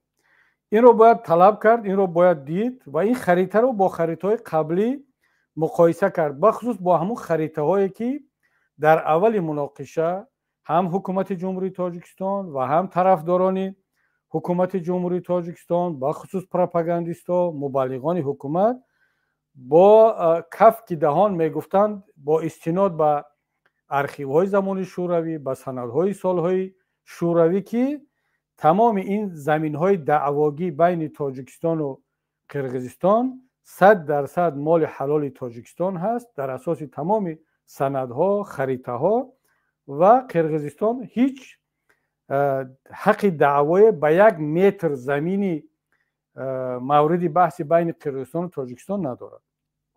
و تنها بعد از این ما میتوانیم قضاوت کنیم که در اینجا چند فایز داده شده است و دعوای طرف قرقیزستان درباره 50 فایز 50 با 50 تا کجا درست است. برداشت شخصی من چی است؟ طرف تاجیکستان چرا خاموش است؟ برای آنکه میداند که در اینجا 50 در 50 نیست و احتمال زیاد دارد که 70 به 30 است، 80 به 20 است و حتی میتواند بیشتر از این. اما با خواهش و با التجای طرف تاجیکستان از همتاهای قرقیز خود، از اونا گفتن که شما حداقل همین رو 50 در 50 معرفی کنید و تا اینکه برای ما آبروریزی کلان نشود. و طرف قرقیزستان چرا با زبانی دراز، با فخر، هم رئیس جمهورش در این باره گپ میزند، هم وزیر مثلا امنیتش، هم وکیل ها، وزیر امنیت در پارلمان گزارش داد به وکیلانش جامعه شهروندی قرقیزستان آرام است. برای چی؟ جامعه‌ای که 3 مراتب تجربه انقلاب دارد، اجازت نمیدهد به یک رئیس جمهور، به یک حکومت که از مرز خود بگذرد و این را جباروف هم میداند، این را تاشیوف هم میداند و این را پارلمان هم میداند و امکان ندارد که این گونه رئیس جمهور، این گونه وزیر در این گونه کشور با این گونه ملت طرز رفتار کند که مردم از اون ناراضی باشند. و رضایت مردم قرقیز در چی هست؟ پرزیدنت، وزیر، پارلمان، سیاستمداران او را قانع کنندند که در این بحث مرزی با تاجیکستان ما برنده هستیم، ما چیزی را از دست ندادیم بلکه به دست آوردیم. از چی به دست آوردیم؟ از همون تریتوریایی که 100% مال تاجیکستان بود، ما با جنگ، با دعوا، با فشار، با هر راهی که امکان داشت حداقل 50% رو گرفتیم. یعنی شما تصور کنید که در اون مال، در اون چیزی که شما اصلا 1% هم حق ندارید، 50% حداقل به دست بیارید. طبیعی است که هم پرزیدنت راضی می شود، هم وزیر راضی می شود، هم مردمش راضی می شود. وگرنه رهبران قرقیزستان با این فخر و با این زبانی دراز در نزد مردمشون گزارش نمیدادن. اما چرا امام علی رحمان، یتیموف، چرا مسئولین دیگر خاموشن؟ نه درباره 50% حرف میزنن، نه درباره 40%، نه درباره 80%. برای آنکه اینا متهمن. چند متهمی دارن. یکی اینکه اینا از همین 100% حق تاجیکستان حداقل 50% را دادن، حالا که من باور ندارم که این 50% است. احتمال دارد زیاد باشد و بازم تکرار میکنم با خواهش و با التجا و پافشاری طرف تاجیکستان گفتن حداقل شما که آزاد گپ زده میتوانید، ما که گپ نمیزنیم در نزد ملت، اصلا خود را مسئول هم نمیدانیم که به ملت خود گزارش بدهیم. خب حداقل 50% بگیرید که ما هم زبانمون یک کمتر دراز شد، بگیم که حداقل این بحث رو ما 50-50 انجام دادیم. اصلا ببینید رفتار دو حاکمیت رو، جباروف خود را پرزیدنت میداند، میاد به ملتش گزارش میدهد، میفهماند با تمام جزئیات. تاشیف خود را وزیر میداند، وزیر یک ملت، مسئول در نزد یک ملت، میاد گزارش میدهد. امام علی رحمان خودش رو پرزیدنت نمیداند، خودش رو مسئول نمیداند، خودش رو گزارش دهنده نمیداند. اصلا ملت تاجیک رو ملت نمیداند که بیاد چه در قضیه کانی بادام چه در قضیه مرز گزارش بدهد که خب من چرا این تصمیم را گرفتم، چرا سازشنامه امضا کردم، این 50-50 از کجا آمد و این خریطه نو چگونه پیدا شد. چرا امام علی رحمان خودش رو مسئول بداند؟ ملت تاجیک چه ملت است؟ مگر او را انتخاب کرده است که در نزد ملت جواب دهنده باشد؟ امام علی رحمان بالای ملت تاجیک منت بار کرده ایستاده است که اگر من نباشم کبیری می آید و نمیدونم گروه 24 میاد میترساند که شما را چیکار خواهد کرد. شما اگر زمین را به خیتای هم بدهم، به قرقیزستان هم بدهم، مردم کانی بادام را هم از بین ببرند، هم شما باید قرضدار باشد از من، چون که من شما را از کبیری حمایت کرده ایستادم. این منطق و مفهوم حکومتداری است و به همین خاطر است که هیچگاه خودش را جوابگر، مسئول در نزد ملت تاجیک نمیداند که بیاید این درباره مرز گزارش بدهد، درباره 50-50 گزارش بدهد. من مسئله را چنین میبینم که در پس این پرده یک اسرار هست که امام علی رحمان، یتیموف و دیگر مسئولین نه خود را مسئول میدانند، نه جوابگر میدانند، نه جرأتی این را با مردم آشکار گفتن را دارند. ما باید منتظر باشیم، البته منتظری خالی نه، ما باید طلب کنیم که وقتی که در اول دعوا آمدید با دهان پر گفتید که این سرزمین تاجیکستان است، چندین نفر شهید شد از سربازان، از مردم محلی، خانه ها سوخته شدند، به مردم آوردید خریطه نشان دادید، سند نشان دادید. من یادم هست که دوست ما عبدالله رهنما یک مقاله نوشت و با چندین دلیل ها خواست مردم تاجیک را متقاعد کند و متقاعد هم کرده توانست که همین سرزمینی یا اون تریتوریایی که مورد دعوای دو طرف است 100% مال تاجیکستان است. امروز سوال این است که اگر 50% هم داده باشد، این 50% رو در اساس چی دادید وقتی که این 100% مال ما بود؟ مردم را آوردید متقاعد کردید که سلاح بگیرد، سلاح تقسیم کردید، مردم را گفتید که از همین 100% حمایت کند، دفاع کند. امروز چی شد؟ برای چی 50%ش رو دادید؟ کی جواب این را میدهد؟ برای مگر ترسیدید؟ یعنی اگر ترسیدید از حکومت قرقیزستان، پس آشکار بگید که حکومت قرقیزستان از ما قوی‌تر است، ارتشش قوی‌تر است، پولش زیادتر است، جرأت بیشتر دارد، یا یگان متهمی دیگر داشته باشد. این متهمی رو با مردم بگید که برای چی 50% سرزمین دعواگی را به قرقیزستان دادید. در اینجا میتواند چندین تا سیر و اسرار باشد که ما تمام جزئیات رو نمیدونیم، فقط میتوانیم حدس و گمان بزنیم، اما این حق رو داریم این حدس و گمان رو بزنیم. برای چی؟ برای که در اول آوردن گفتن این 100% مال ما هست، امروز میگویند که ما 50% رو دادیم، که من باور ندارم 50% است. مردم واروخ، مردم دهه‌های اطراف باید واقعیت رو بگویند که آیا آنها وقتی که به اسفره میآیند از مرز قرقیزستان عبور میکنند یا از سرزمین تاجیکستان مستقیما بدون آنکه 1 متر به وارد خاک قرقیزستان شوند به اسفره آمده ایستادند. باید طلب کرد که این خریطه‌های نو هر چه زودتر نشر شوند. اگر واروخ انکلاو باقی مانده باشد، باید دیگر 100% در پس این قضیه یک خیانت وجود دارد. اما اگر بینیم که نه، واروخ انکلاو نیست، دسترسی مستقیم به سرزمین تاجیکستان دارد، باید دید که چند درصدی تریتوری دیگر رو به قرقیزستان دادن که اون دیگر در نهایت کار 50% رو تشکیل کرد. ببینید استاد، نگرانی من در کجاست؟ نگرانی من در این است که وقتی که سیموم یتیموف به بادکان رفت و در اونجا اعلان کردن که به تمام خط مرز معین شده است، این رو اعلان کردن. در همون جا وقتی که اینها یعنی به مطبوعات گزارش میدادند، اونجا قرقیزستان است، مجبور هستی به مطبوعات گزارش بدی، تاجیکستان که نیست. و قامچیبک جیم دمش گرفتگی تاجیکستان آمده گشته می رود، هیچ گپ نیست.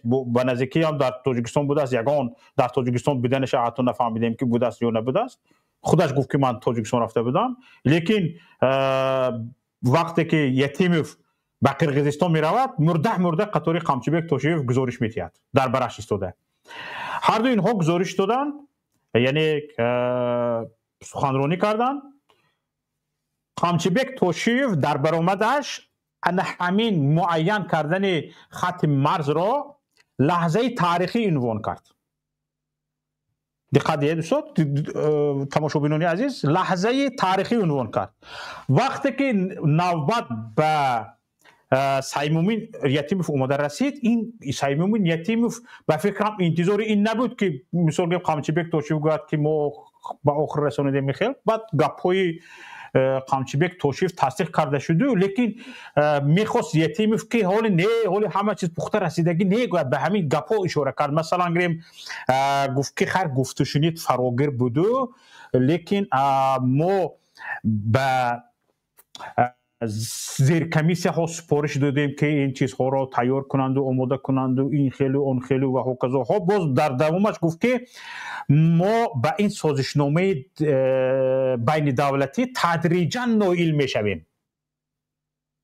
وای گفته شده است که ما 100% حل کردیم، همه چیز حل شد، این لحظه تاریخی است. این آدم ما گفته شده است که این چیز تدریجا حل میشود. یعنی میگوید که چی میگوید؟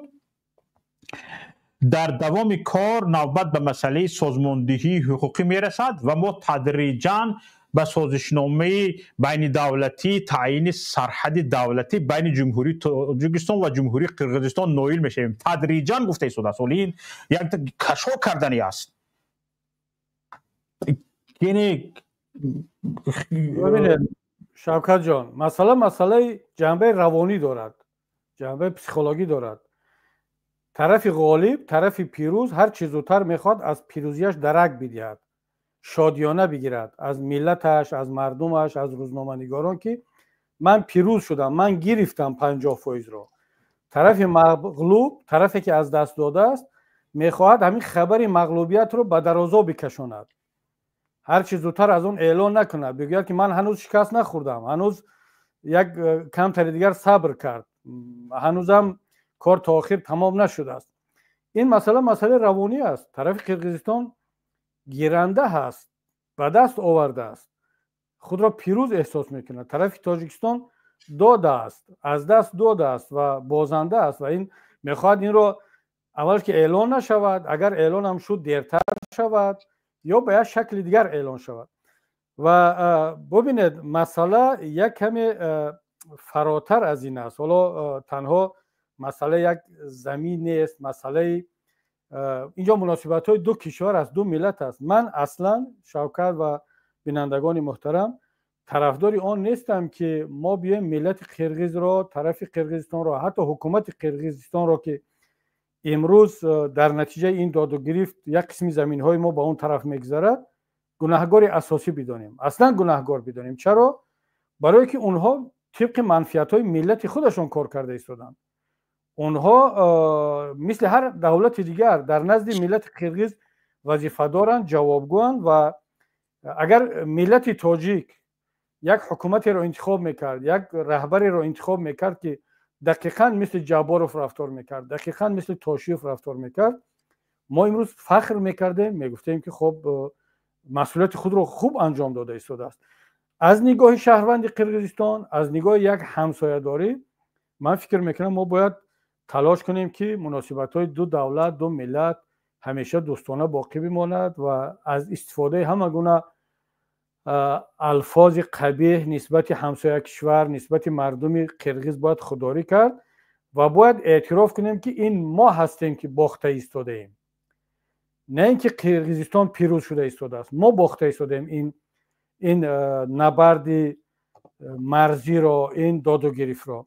حتی من در یک صحبتم نسبت خیتای هم گفته بودم که ما چرا بیایم حکومت خیتای را گناهکار کنیم که بیشتر از 1% خود که تاجیکستان رو گرفته است. تمام ابرقدرت‌ها، تمام کشورها تلاش میکنن که به منفعت ملتشون، کشورشون 1 متر زمین رو بیشتر بگیرن. خیتای هم استثنا نیست، قرقیزستان هم استثنا نیست. اما این تاجیکستان هست، این حکومت تاجیکستان است که در اینجا بازنده است و گناهکار اساسی است. ما این تنقید و حتی بعضا این نفرت‌هایی را که نسبت همسایه کشورها داریم، همسایه ملت‌ها که زمین ما را گرفتن یا ملت ما را محدود کرده ایستادن، این را کنار بگذاریم، بیایم بگیم که اینها دارن در نزد ملت و دولت خودشون درست رفتار کرده ایستادن به نفع ملت‌های خودشون. بیایم حکومت خود ما رو گناهکار بدانیم که این دارد خیانت میکنن.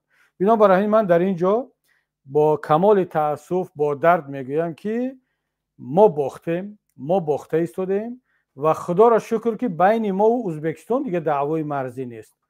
خدا را شکر که بین ما و افغانستان دیگر دعوای مرزی نیست. اگر کمترین دعوای مرزی می داشتیم باقی میمان، شک نکنید در این که همین حکومت با همین مسئولین باز یک مقدار سرزمین ما رو با دیگر همسایه میدادن و بازم خدا را شکر که همگی 4 همسایه داریم، 4 کشور هممرز. مثل بعضی کشورهای دیگر اگر 10-15 تا کشور هممرز می داشتیم، شاید که به هر کدامی آنها اگر یک مقدار زمین تاجیکستان را این حکومت میداد، دیگر تریتوری تاجیکستان با همون دوشنبه و دنقره محدود میشد، تمام. دیگر از اون بیشتر ما دیگر تریتوری هم نمی داشتیم. حالا از عبدالله راهنما ذکر کردید، واقعا چند تحقیقات‌های عبدالله راهنما گذراندگی است در همین موضوع.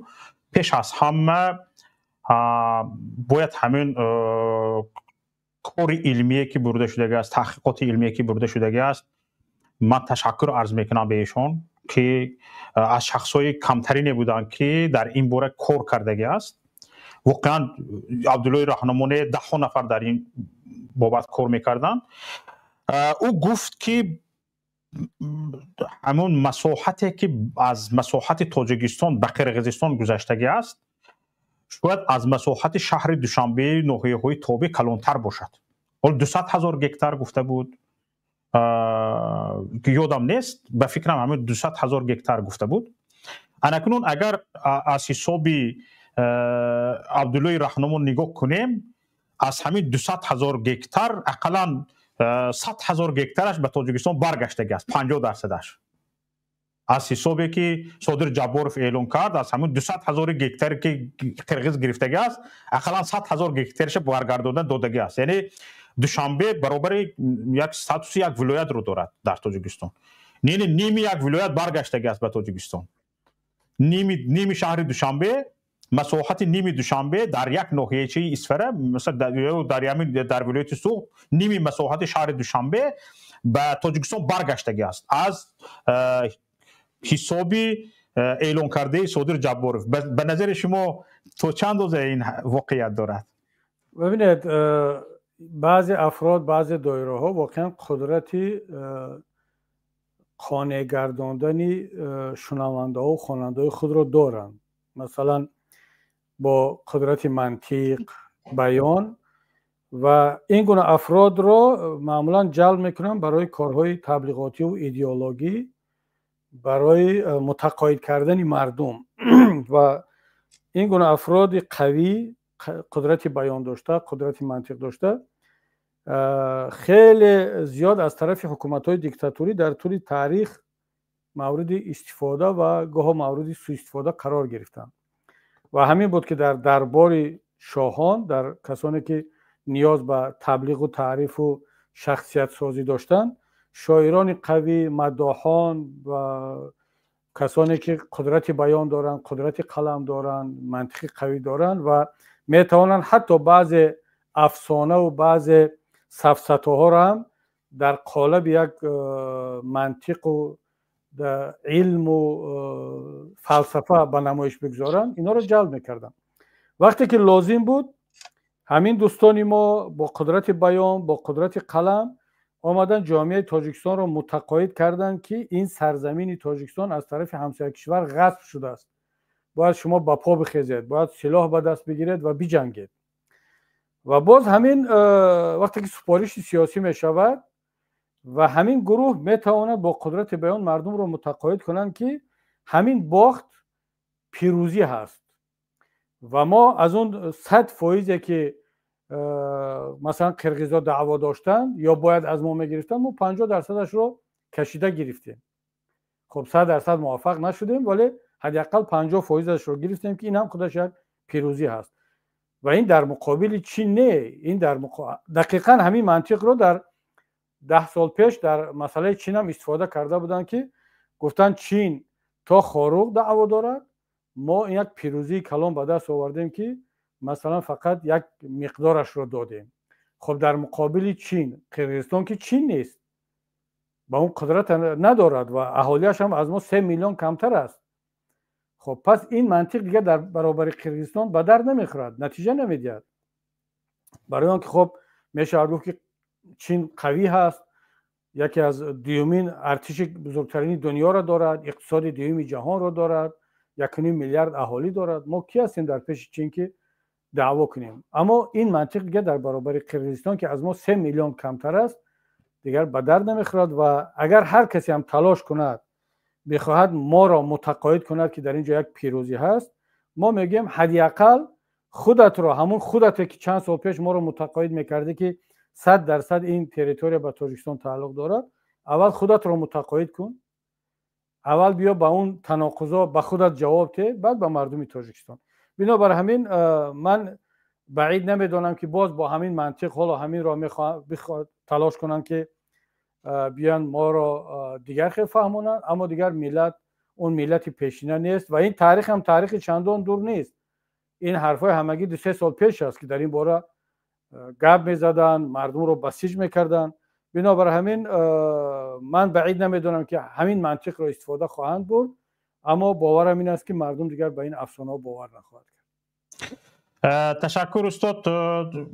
چند دقیقه دیگر میتوانیم از صحبت شما استفاده بریم تا اگر شما راضی باشید یک سوال کوتاه دیگر، چون که باز دیگر وعده های دیگر هم داریم و وقتی بینندگان و دیگر مهمانان شما رو زیاد نگیریم. بسیار خوب. من خودم سوال نمیدیم. یک همین چند نفر در همین پایان نگاه کرده ایستادن. خیلی شد. شاید این میخوان به شما سوال بدیم برای همین اونها رو چی میکنم. هر یک نفر از دو نفر است تو بس گفتن شما. محمد تقایف خیلی انتظار بودن. بفرمایید. السلام علیکم. و علیکم السلام و رحمت الله و برکاته. آقای محیدین امیدوارم خوب است. یکتی برادر شفقت جان. سلامت باشید برادر عزیز. سلامت باشید. امیدوارم شما هم در اون جای هستید خوب باشید. میشنوم در اون جای هستید وضعیت یک کم ترک متشنج است. من در صف پیش همینا هستم برادر. خیلی خوب. خداوند موفقتون بگرداند. دعاگو هستیم. آمین. ما یک دو سوال داشتم شما آقای محیدین کبیری. بله بفرما. از اون صحبت قبلی در افیر شوکت جان قطع شد اینترنت دیگه سوال شما ناتمام موند. بله بفرما سوالات مطرح. سوال چنین است که امروز تمام دنیا رو هم ما دیده ایستادیم، هم با یراق و اسلحه پیروز شدن. رحمانوف آشکار سرزمین ما رو فروخته ایستاده است. شما گفتید که خدا را شکر که دیگر گویا همسایه ها دعوت ندارن که گویا که مرز ما با آنها درست است. همین قرقیزستان هم 10 سال 15 سال پیش این خیلی گپا نبود. ولی مایده رحمانوف همین سرزمین ما میفروشد و با این مردم من نمیدونم کجا میروند و چه زندگیشون حالی سگ دارن در روسیه و قزاقستان و دیگر دولت ها.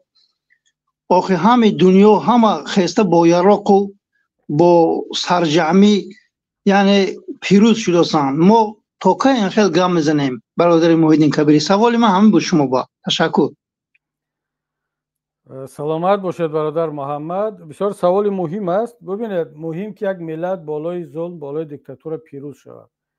با کدام وسیله پیروز می شود؟ با راه‌های مصالحت آمیز، با راه اعتراض‌های مدنی خیابانی، با راه انتخابات، با راه با مبارزه مسلحانه. این دیگر مسئله دوم هست و از همه مهمه که ملت در خود یک اراده را با وجود آورده باشد که دیگر بس دیکتاتور بس ظلم بس و وارد میدان مبارزه شود. اگر تمام مرحله مبارزه مصالحت آمیز و مدنی و اعتراضهای غیر مصالحانه را اگر استفاده کرد و نتیجه نداد، اون وقت دلخواه ملت حق دارد تا اینکه از وسیله های دیگری مشروع که وسیله مبارزه مسلحانه هم یکی از وسیله های مشروع است. ما مثلا در سوریه اخیراً دیدیم که حتی در وقتی که مبارزه می بردن همین گروه ها را تروریستی اعلام کرده بودن.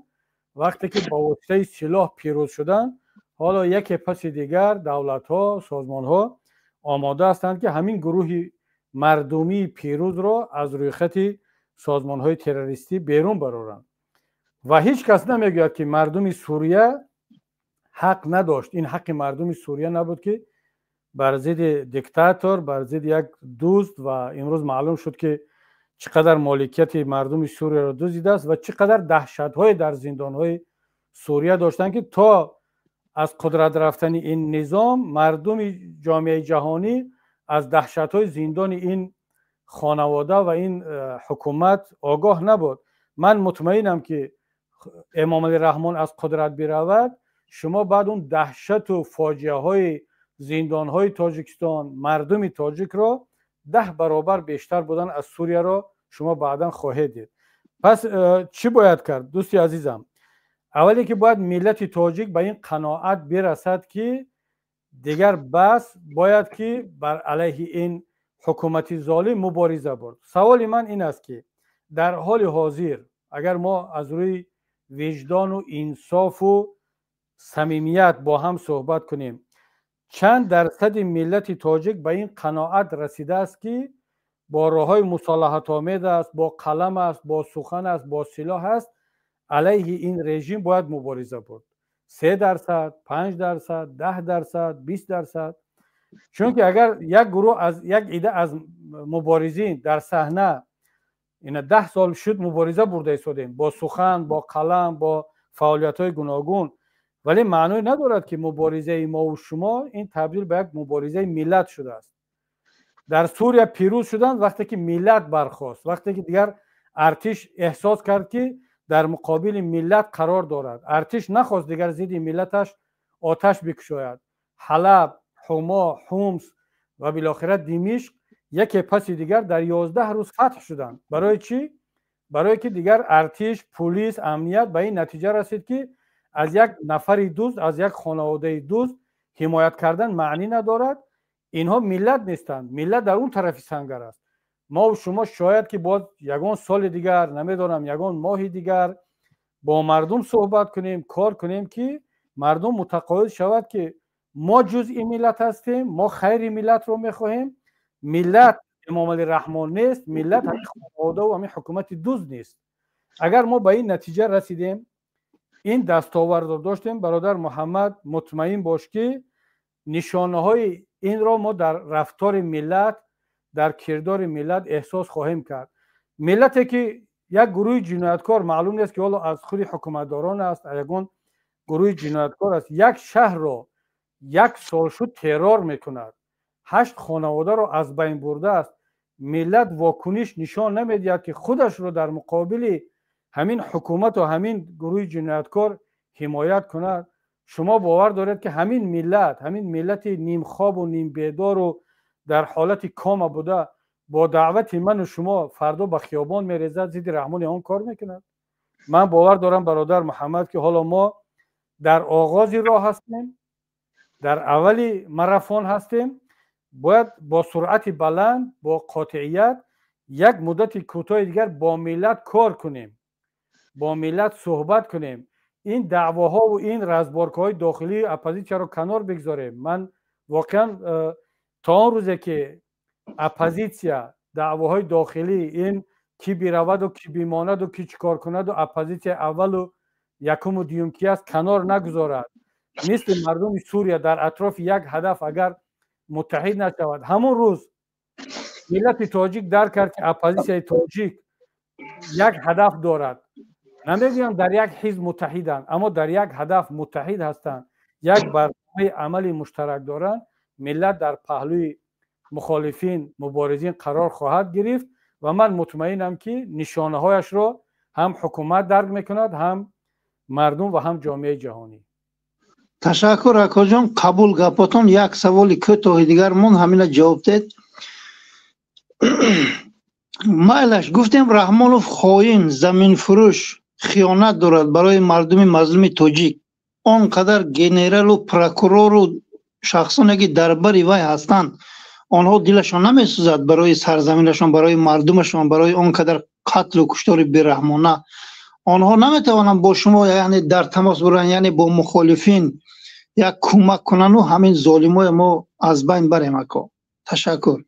سلامت باشید. ببینید من این را تصادفی نمیگم، از هوا نمیگم، از تجربه‌ام، از دانشم، از دانسته هایم میگم. وقتی که ما در همون ساختارها بودیم، در پارلمان، در داخل کشور، من این را با تمام مسئولیت میگم که در بدنه حاکمیت از وزیرها، از وکیلها، البته شمارهشون کمتر مونده است در مقایسه با اون 10 سالی که من در داخل کشور بودم، که شماره وزیرهای وطن دوست، گنرال‌های وطن دوست، گنرال‌هایی که واقعا سزاوار این پگان‌ها و عنوان‌های گنرالی بودند، وزیرهایی که واقعا سزاوار این کرسی وزارت و وکالت بودند، حالا کمتر است، چون امام علی رحمان درک کرد که احتمال دارد یک روز همین وکیل‌ها، همین وزیرها، همین گنرال‌های وطن دوست میتوانند در پهلوی ملت قرار بگیرند، جای اونها را با چند افراد تصادفی و تملق‌کار و خوشامدگو و چاپلوس عوض کرد. اما با وجود همین هم در ساختارهای دولتی باقی ماندند. دل آنها به این ملت میسوزد و آنها منتظر همین ساعت هستند. چه که در سوریه، در دیگر جاها موج مقامات دولتی به طرف مردم گذاشتند و امروز 80% آنها بعد یک هفته از سقوط رژیم بشار اسد برگشتن با جایهای کارشون و این دولت نو رو با هم ساخته ایستادند. ما اگر واقعا از خود رفتار جدی نشان بدهیم، در چهره تمام وکیلان و وزیران و گنرال ها و نظامی ها دشمن رو نبینیم، همه آنها رو کروپسیونر و دزد و غارتگر حساب نکنیم، ولی آنها جزء همین سیستم هستند. با این معاش امکان ندارد که یک وزیر و یک وکیل و یک رئیس و یک جماعت دزدی نکند. یعنی با این معاش که امام علی رحمان برای معین کرده است و اونا جزء همین سیستم فساد زده هستند. اما وقتی که این خود سیستم از بین رفت، دولت باقی میماند، حاکمیت باقی میماند، نظام باقی میماند و اینها در یک حاکمیت انجام مسئولیت خواهند کرد که از آنها رو با معاش بهتر تأمین میکند و از آنها مسئولیت طلب میکند. اون وقت اینها درک خواهند کرد که باید در پهلوی ملت باشیم. این گونه پیام ها، این گونه یعنی میسیج برای همکاری بودند، هستند و در آینده هم خواهند بود. اما ما نباید با این رفتارهای خودمون همون باقی مانده چند گروه هایی که هنوز هم باور دارند که یک همکاری بین بیروکراتیای ملی، متخصصان ملی و اپوزیسیا میتواند شکل بگیرد، چون این همکاری به خاطر ملت، اونها را هم به خود دشمن نکنیم، اونها را هم سراسر دشمن ملت و خائن و فسادزاده و کروپسیونر اعلان نکنیم، بلکه معلوم است چقدر که در نظام بشار اسد یک گروه بسیار خرد مسئول این همه جنایت ها بودند که فرار کردند. در تاجیکستان هم همین ها یا فرار میکنن یا به دست ملت میافتند. اما این بدنه حاکمیت، هزارها شاید ده ها هزار مسئول دولتی که امروزها کار کرده ایستادن، اینا رو ما باید جزء ملت بدونیم، فرزندان ملت بدونیم و باید تکیه در حکومت آینده به اینها هم کرده باشیم. البته 100% به اینها نمیشه تکیه کرد. تکیه به نسل جوان، به کادرهای دیگر که در خارج خواندن، در داخل تاجیکستان خوانده ایستادن، در هجرت هستند، به این گروه هم باید تکیه کرد. اما یک مقدار از متخصصان را هم باید از داخل بدنه امروزه حاکمیت، از بیروکراتی که امروز به حکومت خدمت کرده ایستادن، از ناچاری، از مجبوری باید به اینها هم تکیه کرد. برادری عزیز، خداوند نگهبانتان باشد. بسیار سوالهای خوب بود برادر محمد. اگر برادر شوکت جان به ما اجازت بدید که مرخص شویم و شما برنامه‌تون رو با بینندگان، با مردم ادامه بدهید تا برنامه‌های دیگر ما با شما خداحافظی میکنیم. خب در امان الله باشید اکا، انشالله بود در سلامت باشه برادر محمد. شما در صف اول هستید. انشالله امیدوارم که در اونجا که پیروز شدید و یک حکومت نیم دیکتاتوری دیگر، یک حکومت وابسته دیگر از بین رفت، حتما این به نفع ملت ها خواهد بود، حتما به نفع ملت تاجیک هم خواهد بود. بنابراین در هر یک گوشه دنیا یک دیکتاتور اگر مغلوب شود ما خرسند میشویم. در هر گوشه دنیا یک ملت پیروز شود، این هم به فایده ما و شما خواهد بود برادر. انشالله در امان الله اکا. در امان خدا باشد محمد. در امان خدا باشد استاد. تشکر که دعوت ما رو پذیرفتید و در برنامه شرکت و سخنرانی کردید. زنده باشید، سلامت باشید استاد. خدا نگهدار. در برنامه‌های دیگر با می‌خریم. سلامت باشید.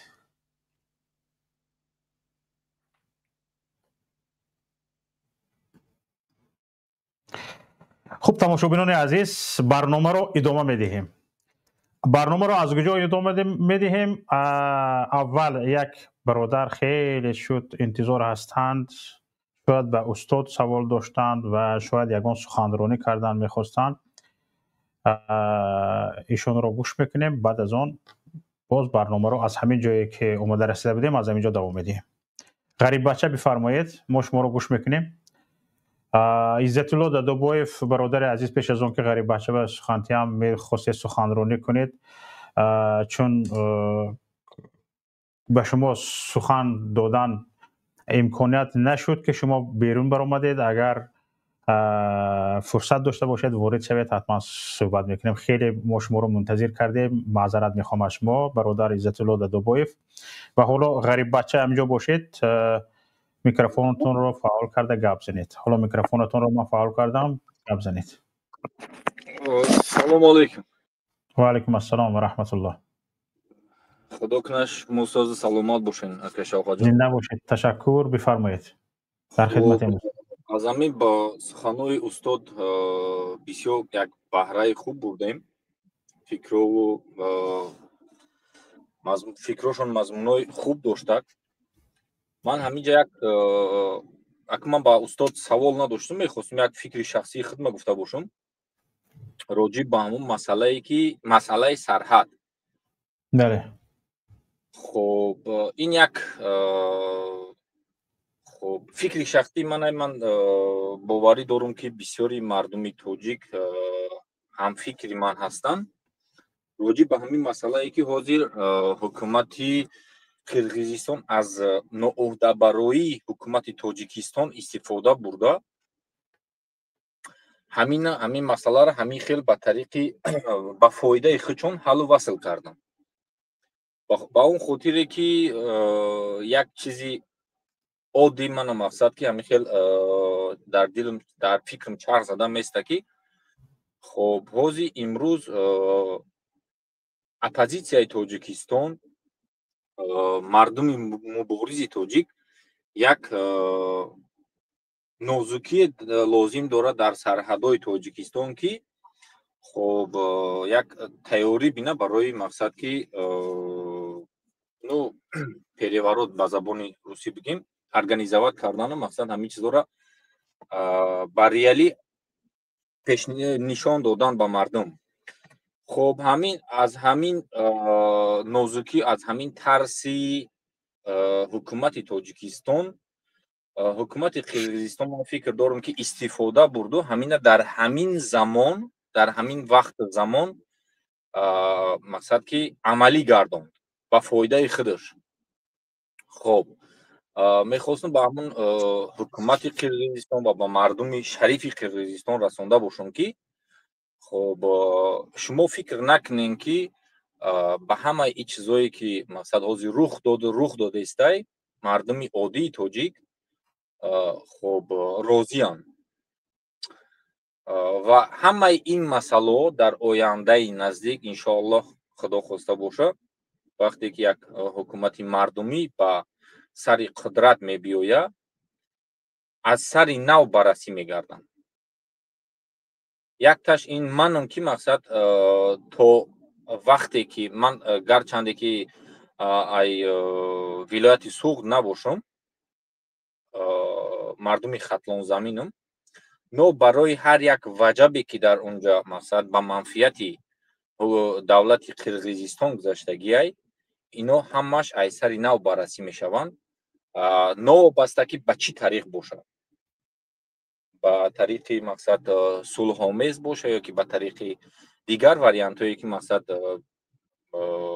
лозим мешавад барои ҳамина ба манфиати ҳарду ҷониб аз ҷиҳати реалӣ на ин ки мақсад имрӯз ҳукумати Қирғизистон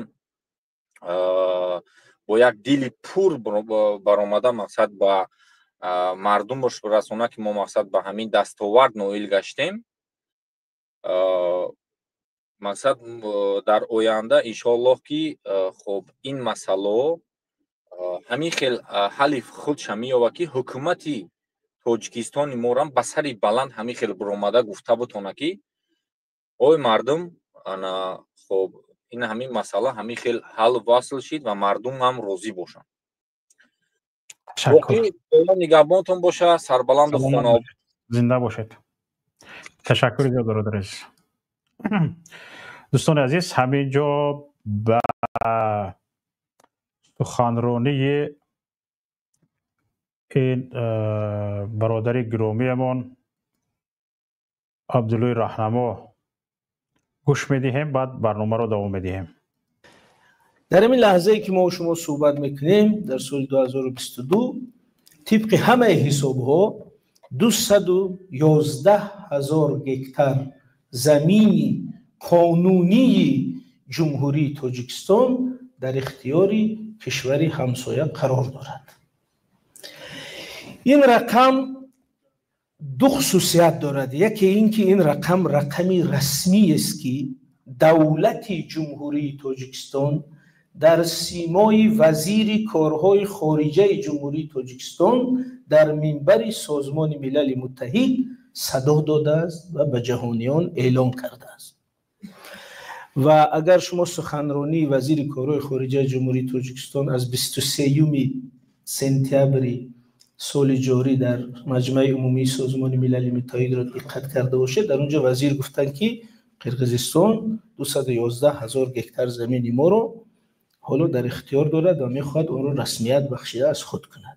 یعنی رقمی رسمی و موقع دولتی است. ولی طرف علمی و فاکتولوژیش چیست که تمام نقشه هایی که ما جمع کردیم، حتی من 10 سفر به اون منطقه داشتم، هر منطقه و قشلاق رو ما مساحتش رو جمع کرده، همین رقم 211 حتی کم است. یعنی حداقل اینکه درست است ولی با علاوه بر این بازم هست. همین 211,000 گکتار زمین حالا در کجاست؟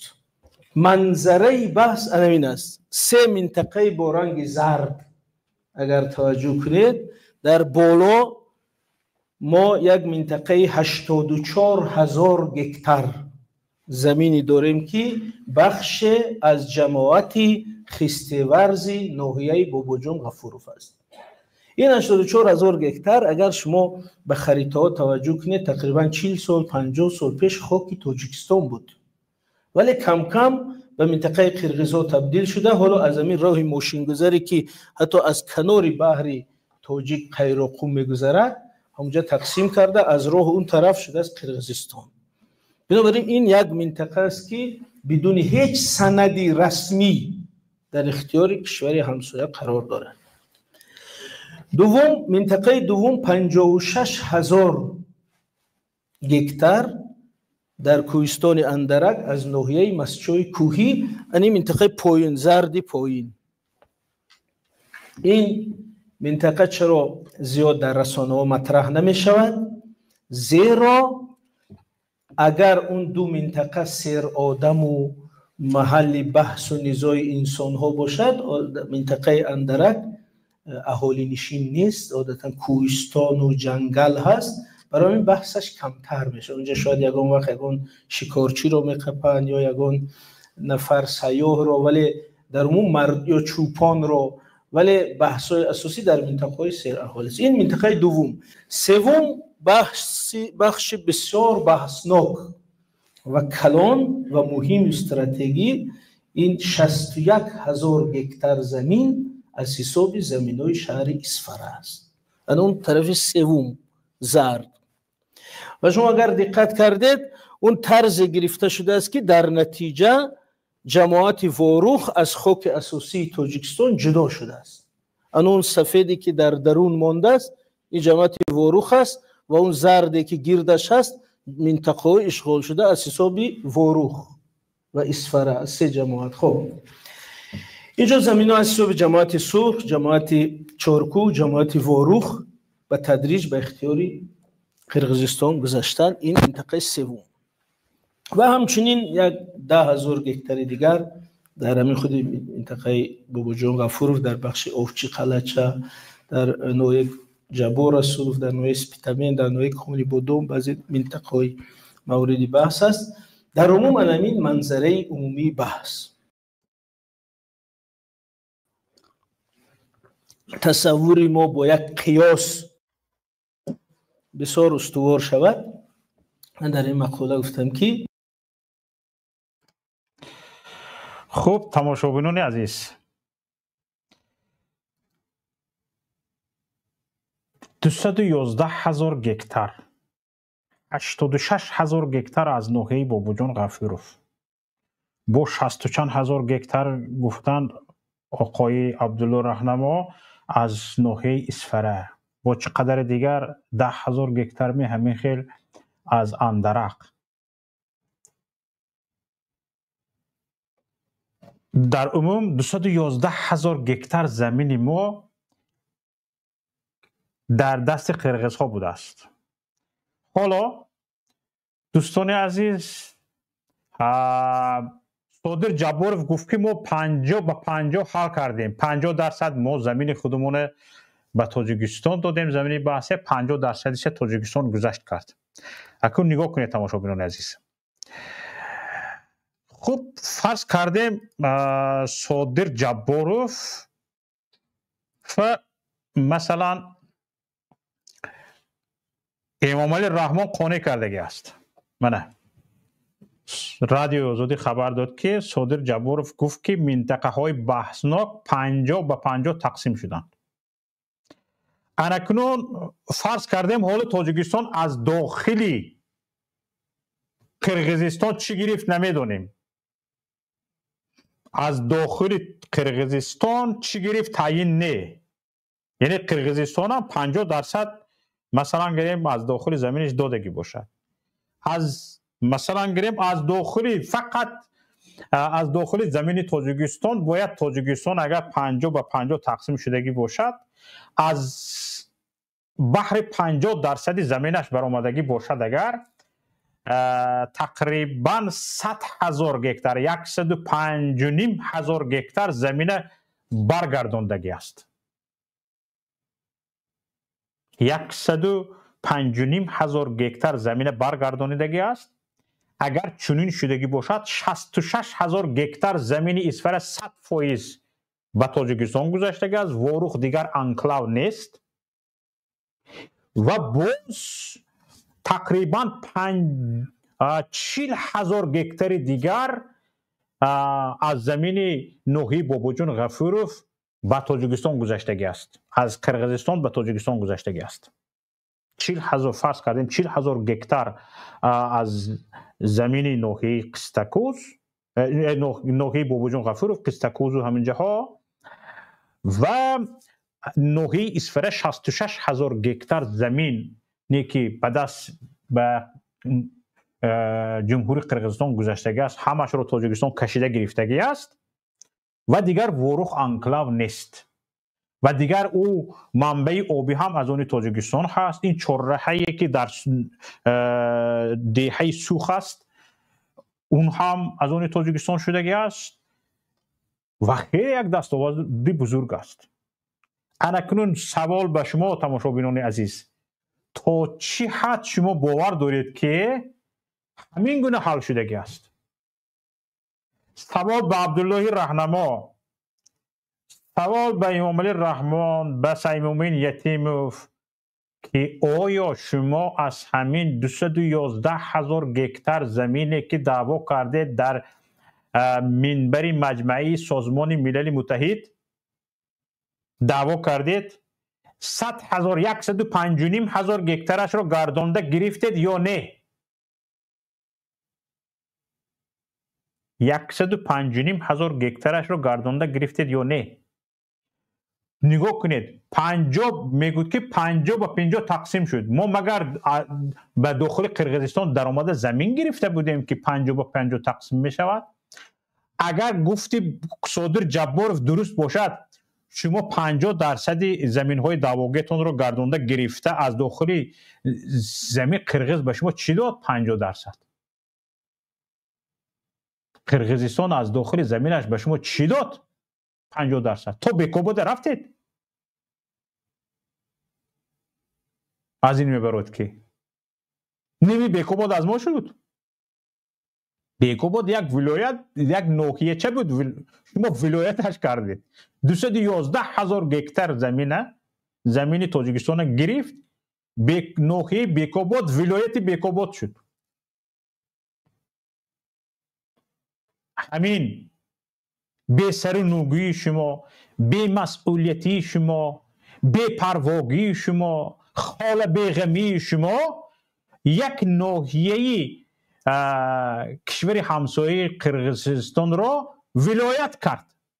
یک ناحیه به ولایت تبدیل یافت. در یک ناحیه به ولایت تبدیل یافت. در اونجا فرودگاهی بین المللی ساخته شد.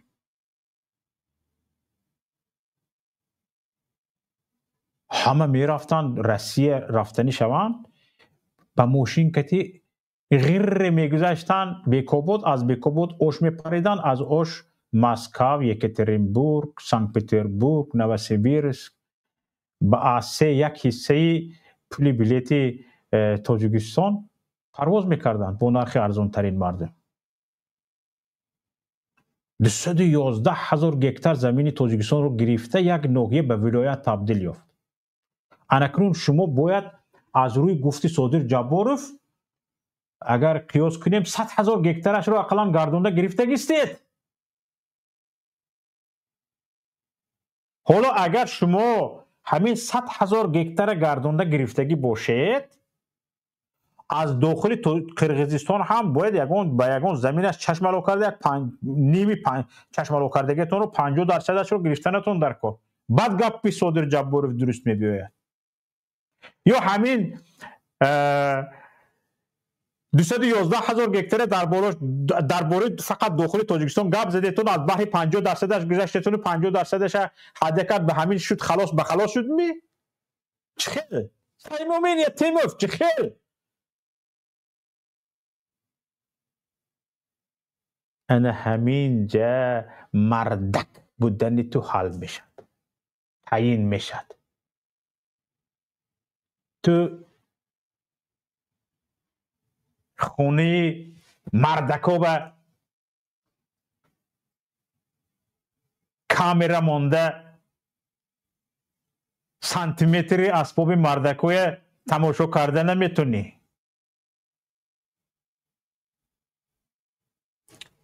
خونه به خونه مردم مرده میرد، قاتل یافته نمیتونی.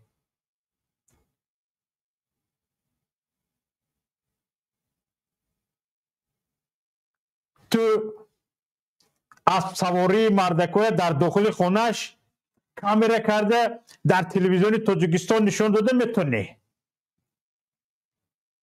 ساعتی چند کی با همسرش در کدام بالش سر میموند میدونی. قاتل نمیدونی کی است.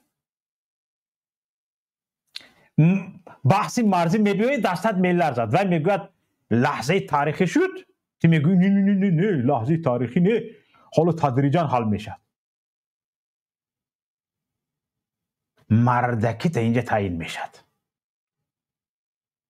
مردک بودنت انا اینجا تعیین میشد. میبینیم چند روزی به شمار موندگی است. نتونستی؟ اگر فهمیم که به یک وجب زمین ملت، زمین کشور خیانت کردگی هستی، سرسر خار رودکشال خواهی شد. این تهدید نیست. این و تو تهدید نیست. تهدید دیگر خیلی می شود.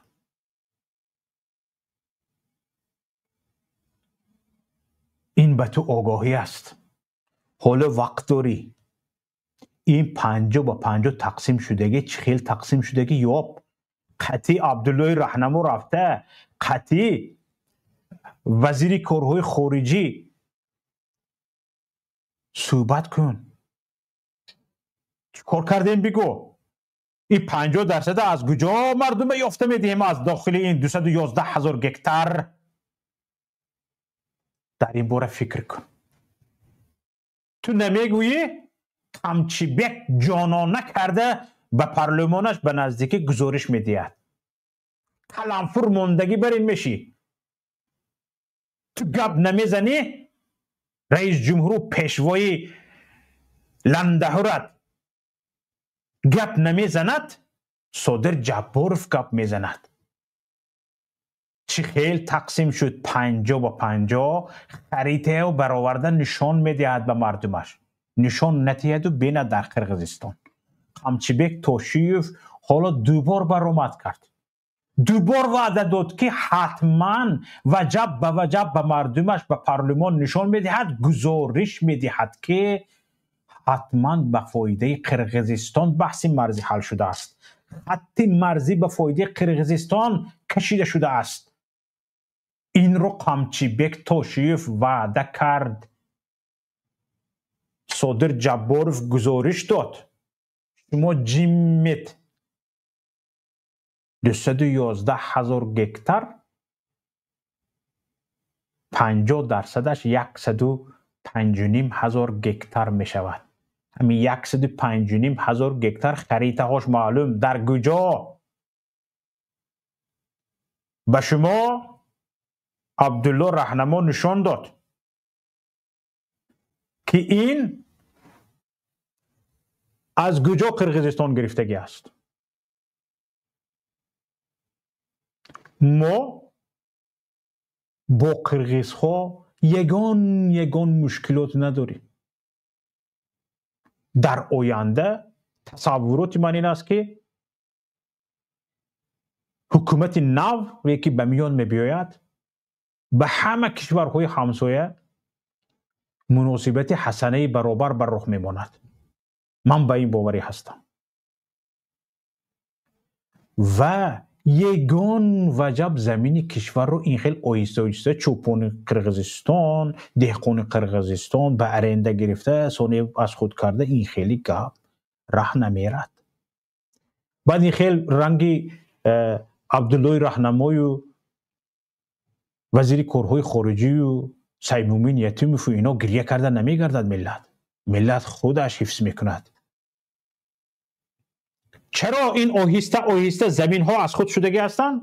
یعنی از جانب قرقیز ها از خود کرده شدگی هستند برای آن که وقتی که اومده قرقیز ها دهقان تاجیک را زده لطوکوب کرده زمینش رو کشیده میگیرند به نزد مقامات تاجیک. او بیچاره دهقان تاجیک زمینم رو گرفت گفته اومده او بیچاره وقتی که شکایت میکنند میگن دمت بگیر.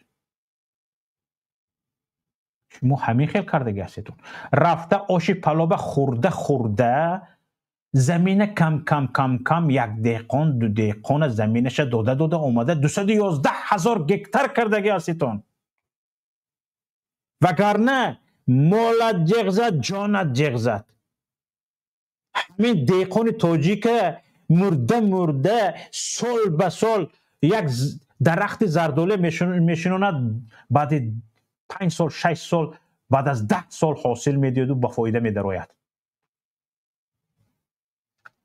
8 سال 10 سال به وی دارو میدهد، پارو میدهد، آب میدهد، شودگار میکند، شاخش خاوه میکند،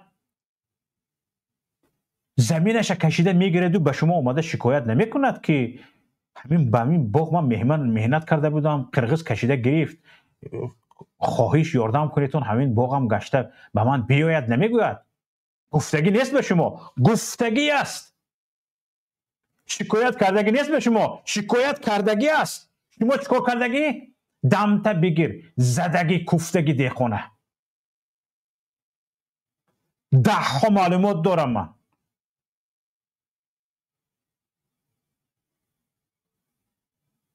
همین معلومات ها به تاجیکستان گرفته برده می شود. یک تا ورق زده می شود. های جنایتکاران، های زمین فروشان، های خیانتکاران، های وطن فروشان. امام علی رحمان همین تو وطن فروش نباشی. کی وطن فروش است؟ اون طرف نیمی خروق دادی، نیمی بدخشانه. این طرف 211,000 گکتار حالی چی گفته شده است؟ برابر یک شهر دوشنبه، برابر یک ولایت تاجیکستان به قرقیز دادی. این طرفه با 50 حل کرده ای. یعنی با در بحث کشیده گرفتن نتونسته ای، 50% موند است در قرقیز. اگر گرفتگی باشی من باور ندارم که تو 100,000 زمین تاجیکستان از قرقیز گردونده گرفتگی باشی. من باور ندارم.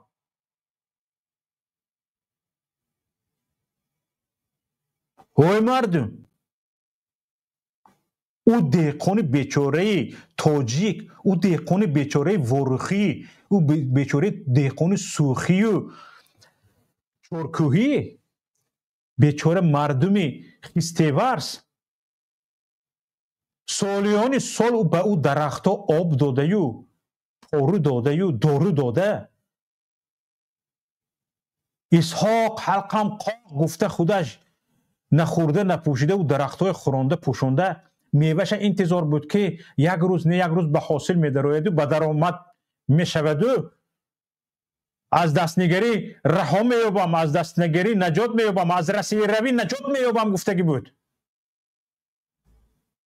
بیچاره ناامید کردید.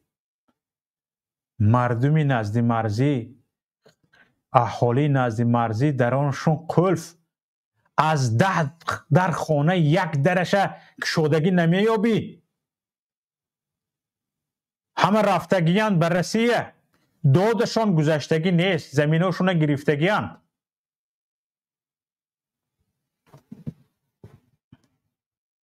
حالا میبینیم که ممورد این ننگ به گردن نمیگیرید، گزارش نمیدهید، گپ نمیزنید. سرتیفیکت گونگی دارید شما. لیکن صادر جبار هم گپ میزند، قمچی بیگ توشیف هم گپ میزند. میفهمیم شما چیکار کردگیتون. مردمی عزیز، با این چیز آماده باشید. از همه روز به بعد این چیز هم تو بی سر و بی صدا نمانید. هر یک نفر میبراید، شما طرف مخالفین نگیرید. درباره ما گپ نزنید، درباره زمین کشور گپ زنید. حال مردمی اسفره. حالا میبینم ما در اسفره 1,500 اعضای حزب نهضت اسلامی تاجیکستان داشتیم. یک نفرش در تماس نیست. چی شد به شما؟ وای مردمی اسفره. همین یک خاصی همین پیش شمال بدین، پردین، گم شدین، رفتین. چی شد به شما؟ زنده این، مرده این هستین؟ نیستین؟ خصوصا اعضای نهضت اسلام.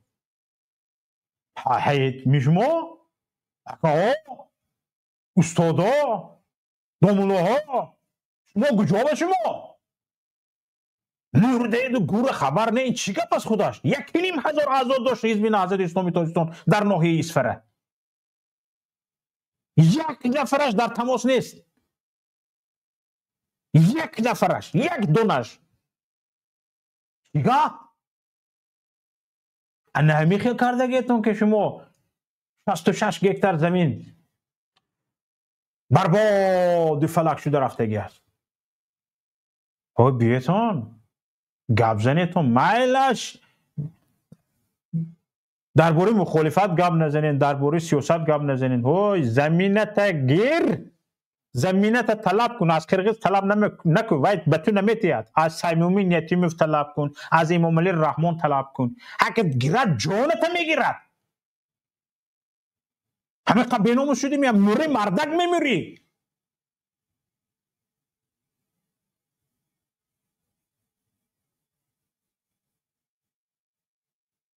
همین به یک بود دیگه وزید گم شده رفت 1,500 تن اعضا.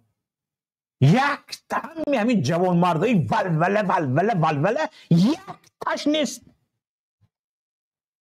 بعد آدو همین چیاشون ولوله هاشون ایستاده نمیشد. بیاین دوستان، اوی استادان، اوی عزیزان، اوی بزرگان، همین در ولایت سوخت اساسگذار حزب نهضت اسلامی تاجیکستان همین ناحیه اسفره. ما همین گپ شما گوش کرده همینجا آمادگی خودتون کنی.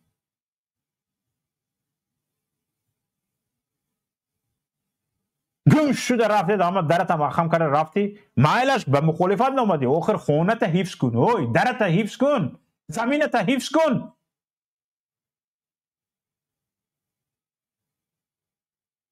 باید شما روز گپ زدم بزرگ همین چیاشه افته تلفونو نمی بردورد، گپ نمی زند. مونید ما هم در اینجا تیج کردیم. یک آدمی که الگوی من بود.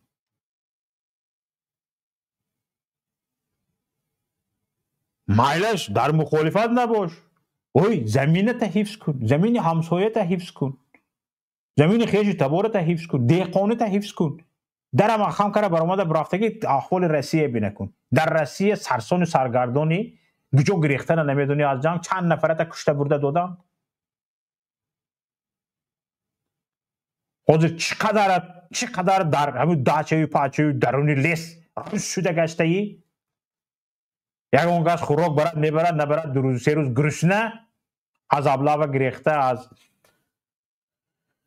از ویم که ماد گریخته احوال همین راب خونی درت محافظت کن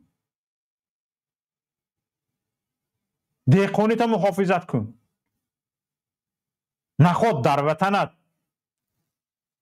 استودن از اینکه در لیست ها پنهان شده گردی 3 روز 4 روز به یک برده نون برند میبرند نبرند در همونجا میگردی در زمستان خنک در داچه ها اونجا سویت هست نیست علوب هست نیست ماشین راه هست نیست میگردی نخود عذابش از همون در خونه خودت در وطن بودن آسانتر باشد اکنون همین رو برگردونیم به حکومت رو گپ زنیم یک انسان رو به همین حالت آورده رسانیده اید که روی حکومت رو در لیست های رسی پنهان از جنگ برفتن گردد 3 روز 4 روز به یک بار خوراک برندش یا نبرندش همونجا در دچه ها مونده رود لیکن در خانه خودش نباشد از خانه خودش بودن چراغی که خونش گریان کردن و آتش دانش 4 تا هیزم پرتافته در لبه که آتش دانش نشستن لیسی جنگلزار خنک 30 درجه اینه روسیه برایش اولو شدگی ملت به کجا آورده رساندگی شما ملت به کجا آورده رساندگی بفرمایید برادر عزیز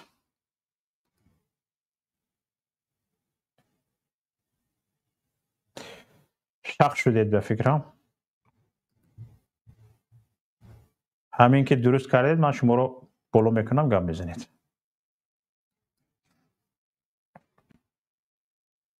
ملت به چه حال آوردگید به جنگ رفته مردو در شما تدریجا یعنی رنج تدریجی نکشد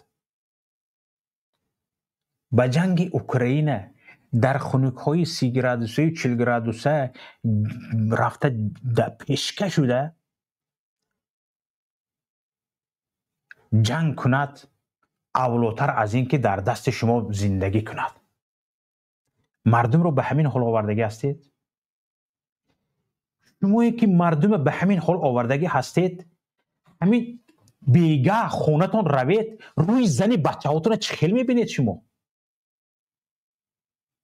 روی زن فرزندای همین نوبکارهای منصبدارها به همین دستش چه خیل آب میریزید شما به همین چه خیل خوراک میپزید به همین زنهای همین منصبدارهای حرامخور وطن فروش خیانتکار زمین فروش چه خیل به یک بالین سر میمونید اگر به شما همینوی حرام آوردگیشه کدام بیچاره خانه سلات کرده و یک کیسهش ربوده شما آورده اشکمتون سیر کرده ایستاده است کوی بی انصاف زنک های همین منصبدارا از خدا شرم دارید از خدا ترسید به همین ها نان پخته میدهید به همین ها خوراک پخته میدهید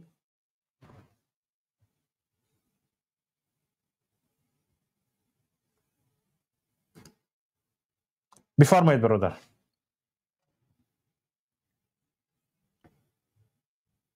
السلام علیکم و رحمت الله و برکاته. و علیکم السلام و رحمت الله و برکاته. امیدوارم که خوب صحت سلامت هستین. سلامت باشید برادر عزیز حسن‌الدین شما را گوش میکنم. بله در موضوع سرحد یا که زمین ما واقعا از گذشته با عادت‌های تاجیک یعنی که شناسایی داریم اما از وقتی این کار شروع شد از بعضی مسائل نگران بودیم آمده در آخر همون حالت ها رو خدا دانست. حالا 50 در 50 از وقتی که منم در فکر بودم که چخیل یعنی که حل میکنن در حالی که در جنگ آخر ما دیدیم که تاجیکستان کمی از جهت نظامی باخت. من فکر کنم که حکومتداران یعنی که از آن جمله گنرال یا که همون پرزیدنت ترسید، وگرنه من باوری دارم که اون مردم اسپره را اگر حکومت اجازت بده همونا یعنی که کار حل میکنن. اما این حکومت ما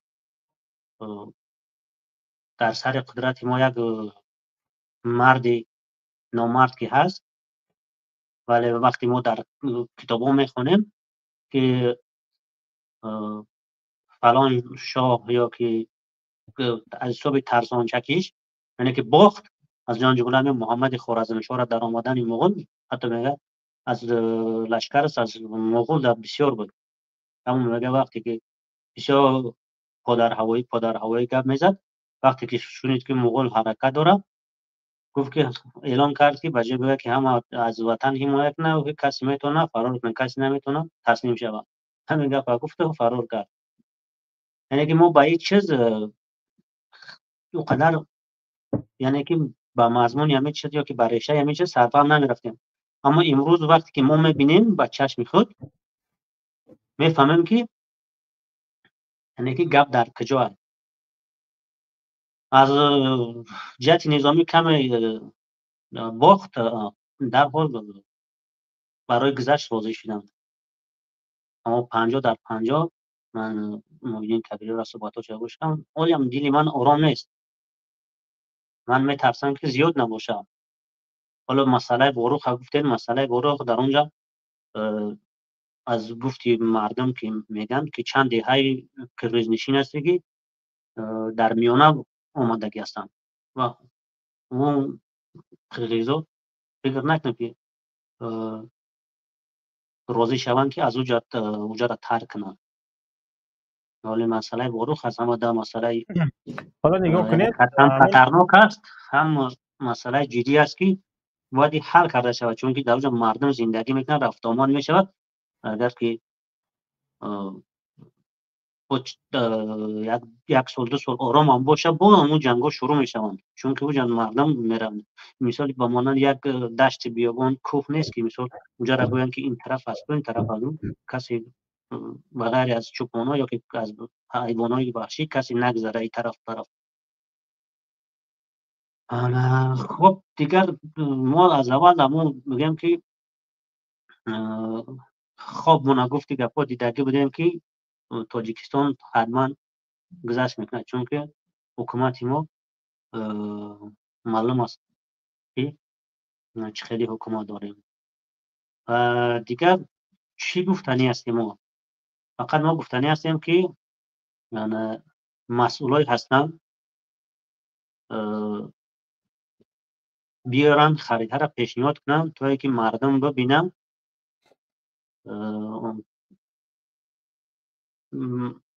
یک سخن دیگه میگم برای مردم ما که مثال شخصا برای من خیلی هم ناگوار است، هم دردآور است، هم آرام نیستم که میخوام که زودتر همین را بفهمم که چی گپ شده است. اما اکثریت مردم ما پروا ندارم. مثال ولایت ختلان تا نویا تا مرکز بدخشان طرف نمیگم، با استثنای که نفرایی که هست. باز هم ولایت سوخت مثال داخل اسفره را بگیریم، شاید 50% احوالش پروا هم نداشته باشه که در اونجا چی گپ میرود. وقتی مردم ما هم خیلی هست بعد آیندهش هم خیلی چیزا رفتن میگیرن، به خاطر که آینده هم خیلی نشوه باید در همه مسئله همراه باشی، فکر نظر داشته باشی، یعنی که نگذاری که یک حکومتی که امروز انتخابش کرده با مدت چند سال چه خیلیش بخوره به خواهش خودش عمل کرده رفتن میگیره. باید ما طلب میکنیم که نقشه تیزتر پیشنهاد کرده شود که مردم بفهمن، از آن جمله مردم سرحد باید آرام باشن. اما از تمام مردم دیگر خواهش میکنم که مثال 100% مردم تاجیکستان ما را نمیبینه نمیشنوه، اما چند درصدی که میبینه میشنوه انشالله که باور دارم که آدمایی که گوش میکنن به طرف نیستن، اما آدمایی هستن که یک میبینه ویدیو را میگذره. از شما خواهش میکنم که برادر شما ما را دیده ایستادین، به طرف نباشین. این وطن تنها برای من دخل نداره، چند که برای من هم باشه برای شما هم همه چیز است، اما که دخل داره. یعنی وظیفه ما چند قریب باشه وظیفه خودم هم قرار است. بله برای هم که بیاین اما زمینی که مانده است از زمین و تمام قوت توانایی دفاع کنیم که امین هم از دست نروه. من یک دو مثال دیگه میزنم. در همین منطقه ما یک بازار نزدیک سرحدی باز کردم، خیلی خوشتم، چون اون طرف هم تاجیک این طرف هم تاجیک، بیان مشکلاتو شد. اما مردم ما وقتی من صحبت میکنم، من چند خاصیت که مثال از وطن بیرون شدگی هستیم، مثال با یار و دوست و رفیقان نیستیم که و بعضا خویشاوندان هم نیستیم، یک درصد هم خویشاوندان قدیم مثال پدر مادرم اینا هستن که صحبت میکنیم از دهان بعضی نشون میشنم که میگه که بازار افغان بازار ای آدم بازار در افغانستان است یا که در تاجیکستان؟ حالا هم که مثال اگر این چیزی که امروز است اگر برای که من بگم، من اونجا افغانستان نمیگم، اونجا خراسان میگم. چیزی که امروز هست یعنی واقعی است، از روی اون واقعیش که بزنیم نه بازار در این طرفن. وقتی میگم که خودت اونجا بازار افغان بازار میگویی، امروز پدرش سودا میکنه، یک فردا یا که 50 سال 100 سال پس یک کسی میگه که اینجا افغان بازار بود، اینجا زمین ما بازار ما بود، زمین ما هست. اما خداوند مثلا الله شاهد است، امی گپ از میون چند قنه گذشت که در امون سرحد مثلا تیرپرانی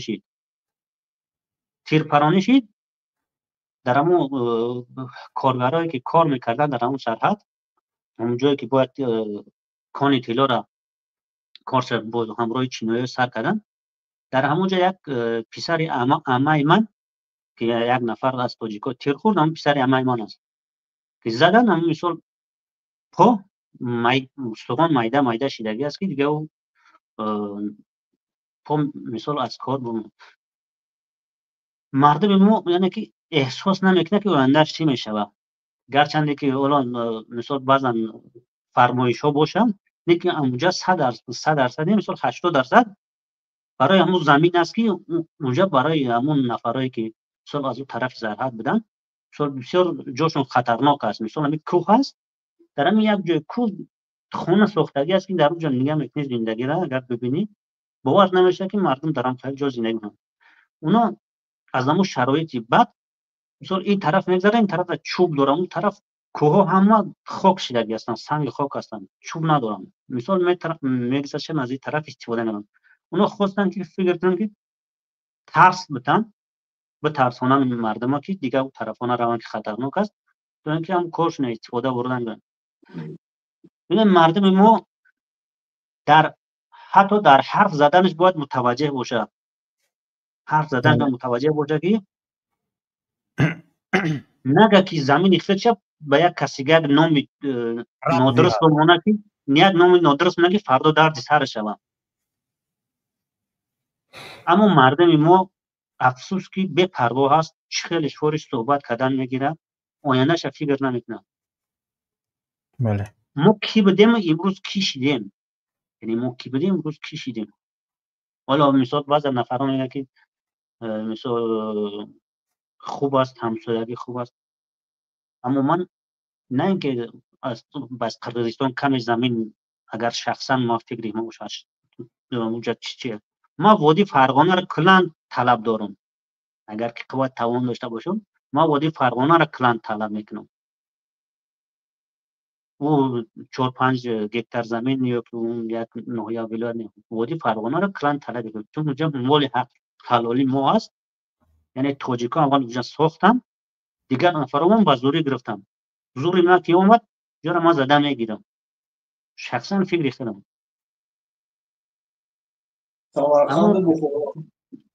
اما مردم ما به طرفی میکنه، پروا نداره. یک بگانه نام شموند یک جوده، اما نام گفته رفتن میگیره با ماننده که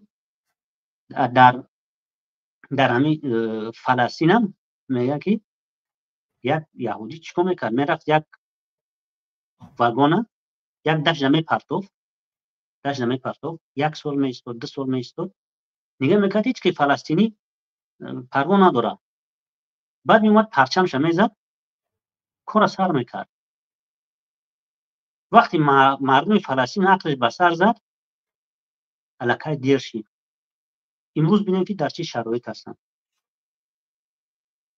یعنی حالت ما را بر خودتون مقایسه کنید. ما از زمینگیر یا مثال از کسی که زمین میگیره از اون ناراضی نیستیم. ما از مردم خودمون ناراضی هستیم که برای چی عکس العمل نشون نمیدن، برای چی خانه خودش صاحبی نمیکنه، بے پروایی میکنه. حالا نوریدین گوش کنیم. نوریک نویسین، نورلیک نویسین، چی نویسین؟ من نوریدی میگم شما. نوریک. گپ زنید. شنیدین؟ تشکر زیاد به شما برادر عزیز. خیلی از صحبتاتون بهره گرفتیم. من خوب اجازه باشم ما باید بیرون میشیم. مالش برادر عزیز، سلامت باشید. خیلی صحبت‌های خوب داشتید. من خوب دارم. سلامت باشید.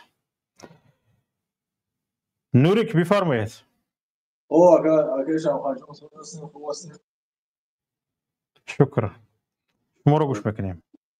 چند برنامه نمیخواستم بدونم. آوازم اکو میداد دو برنامه میشنویدم خود ما. یا تلفن دیگه گرفتم. چطوره؟ خوب است حضورتون. برای من خوب میباید. نمیدونم بعضی وقت در من هم پرابلم پیدا میشود. بعضی وقت میشه کم تنکه و صبر میکنده سوز میشه. ما جای میخواستم با نمیخواستم برادر ما نویدین کبیری رو گوش کردم. نخواستم اپلیکاسیا کنم بدرم لباین گپ شما بگرم که و برو بعدم دیگه گپ زدن نشه. خواهید در اون موضوع هم گپ میزنیم. برادر جان من یک چیز میخواستم بگم که همین هر دفعه که ما میبرم در همین چی برآمد میکنم و همین شبکه موبیزون همون زمان زنگ تلفن میاد. همون زمان زنگ تلفن میاد میگه چرا تلفن میکنی؟ باید سعی کنی. میگم شما را خانگی ما خواهشون تماشا نمیکنن. گفتم شما را کی میگه؟ میگه ای مسکو گفته ما کسی. میگه برادر دیگه دارم در مسکو دیشب قطعی گپ زدم. گفتم که هم خیلی مکانی که میبرم برآمد میکنم. کسی از خانگی رو میگه که ریک برآمده بسیار گپوی جوزکی میزنه. گفتم خواهم خودم آدم جوزکی ما کی گفت ما آدم میخکیم. ما آدم میخکی مانندم. ما خودم جوزکیم گپوی جوزکی میزنم و یعنی مقامات التماس خواهش دارم که ما خیلی مرا به مثل دیگه یگان خیلی توجه که چونمو حس نکنید. من مردکم، من خودم نمبر تلفن دارم و تماس شد مردک ولی خود خودم گپ زنه. پیر مسافر پدر و مادر ما را که شد پیش رو میبرد. با همون تهدیدهای ما خورید ایتون. اون تهدیدهای ما خورید ایتون را با فکر بود. همون گپوی ما خیلی آدم خوب شد.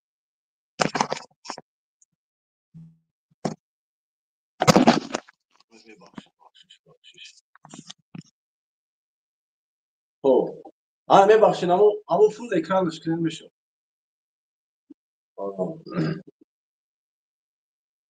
اینا ما یک مقامات قطعی گپ زنم و کنستانه ده که ما یک صحبت میکنه پیغامشون نمانم که پدر و مادر نرسید التماس که بزه بی باد میشه. ما همونجا گفتنی بودم که من می رامونوف کنکرت نمیتونم در امریکا شهر نکنم گام ما پریدم نمونه یکشان بردار نمونه گام زنم ما با ابرو کار نتونم رامونوف شرمندهش کردم میتونم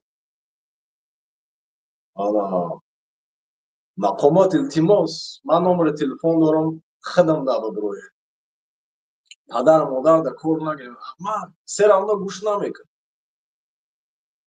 ما شخصی نیستم با گپی سخنی پدر مادر خودم گوش من با هیچ که گوش نمیکنم با یگان مخلوق من فکری خودم قطع پیش میرم تجربه و کور زندگی خودم قطع میرم انا پدر مادر فشار نیارن که شما یگان نسل نمیمونم این چی گپه شما ما вообще نمیفهمم مردا که به بروی خودم قطع در تماس شید چی میخواین ترگوات سا میخواین مال خراشو بیین ما شما را داوری نمیکنم شما بلا دیونای بلا دال بایو به شما بلا سرتون کور میکنم بلا شما چیم بلا رامون بلا بگی بزولات بوس پانتا که گاره نیتون میکنم به بروی خودم قطع در تماس شید مالی بروی نگویم سفیلگات کنید ترگوات سکنید من برآمد نمیکنم تا وقتی که یک دو ساله لیکن ما یکم کسی وعده نمیکنم که من بحث میکنم با شما فشار باریم بروی سر پدر مادر ما اگه به هیچی ما بحث کنم دل بایو به من بیزنسمن رو میگم برور یکی از زندانی های سیاسی در مورد تقوی خدمت برادر خوردی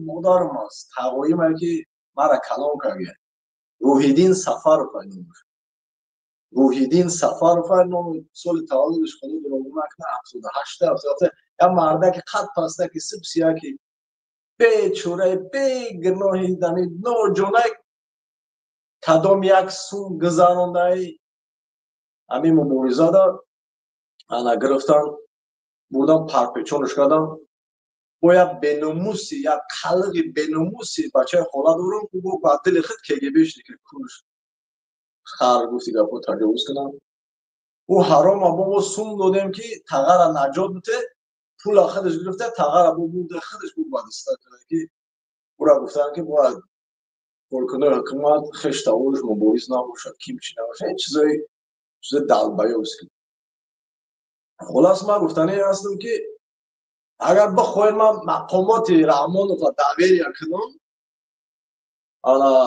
یکی از همون زندانی ها تقوی خدمت او را قطعی 9 نفری دیگه 10 زندانی سیاسی را نجات بده آزاد که من ببینم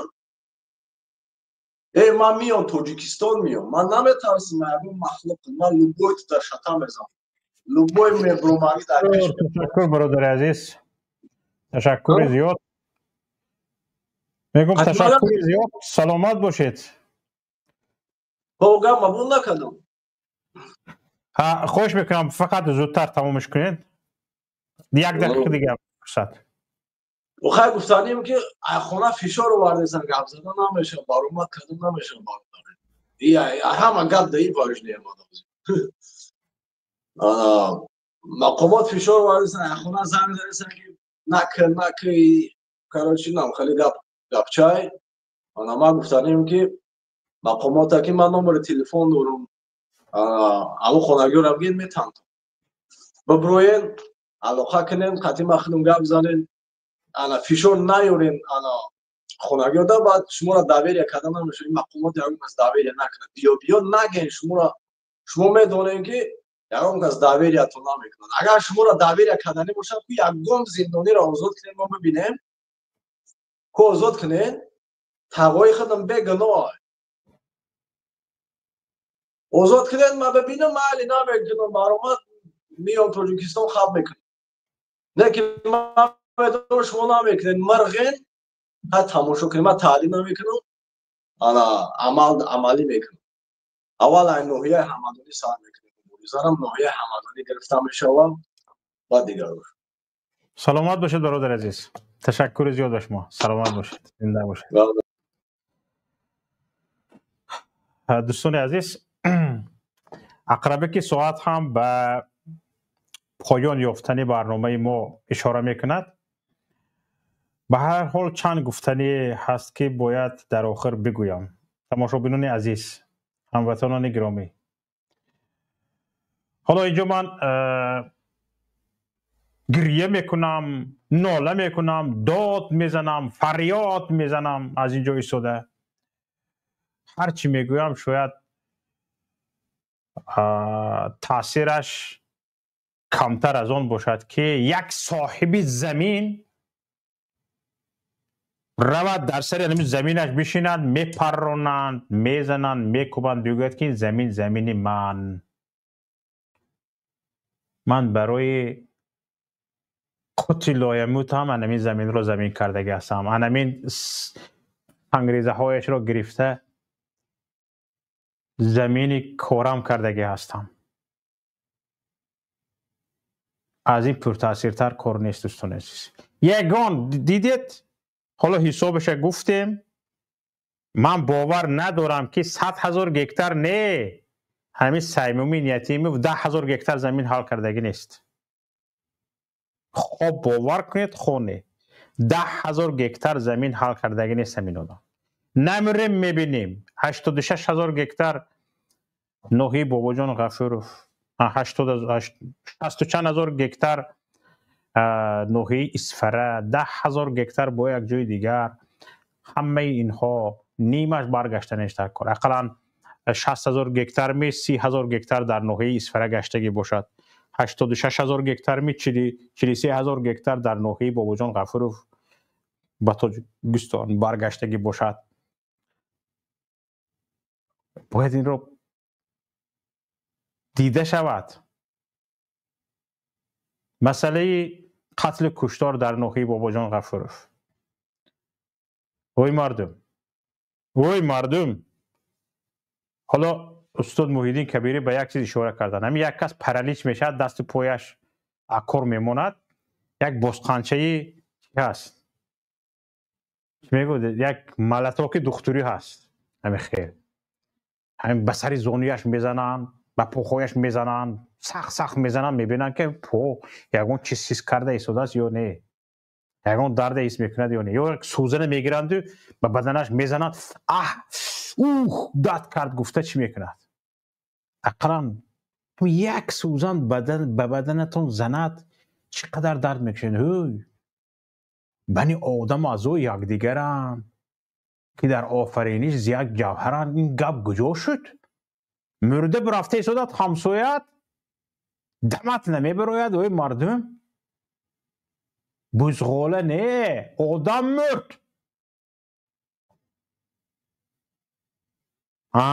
آدم. چرا ما خاموشیم؟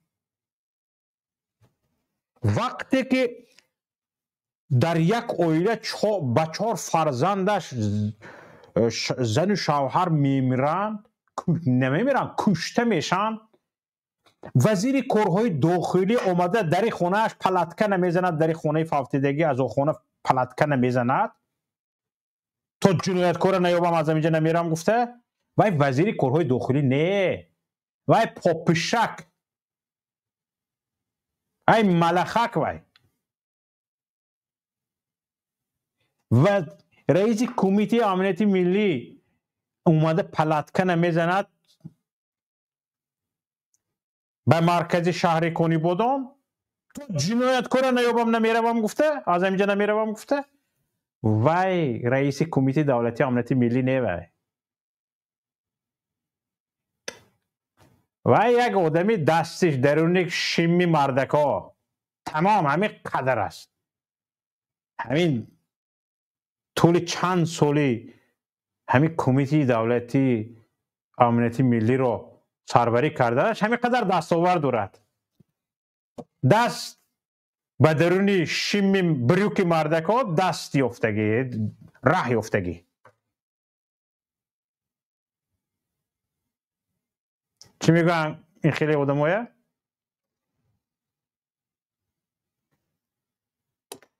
توبه کردم.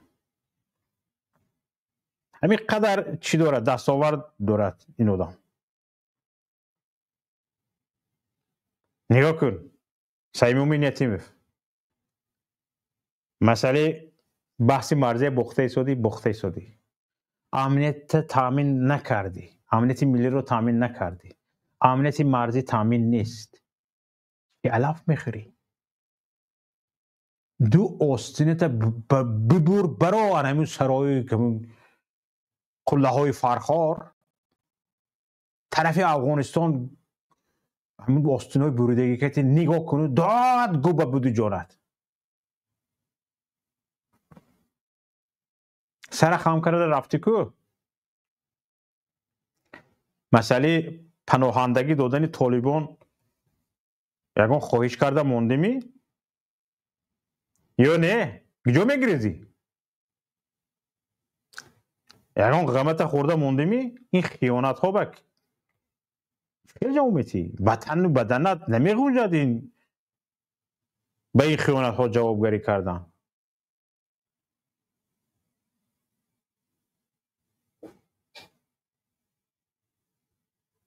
رمضان رحیم زاده باشمو ژنرال باشمو هر دوتون اینت شویر دراماتورگ و یا نویسنده دراماتورگ سیناری نویسی فیلم ها اینت وزیری مونده شویری کرده گشتی و یا وزیری مونده سیناری نویسی کرده گشتی افعال همین میشد 200 شما وزیری کارهای داخلی وزیری میمونه شعر نوشته میگردد نهانی رمضان نهانی اینش پیسه نوشته میگردد فیلتون نوشته میگردد اینش امنیت کشور میموند تا 200,000 گکتر زمین همسایه زده میگیرد شعر نوشته میگردی غزل نوشته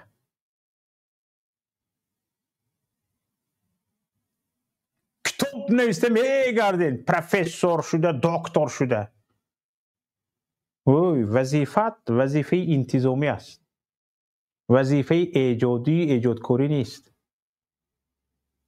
در این باره ما اکادمی داریم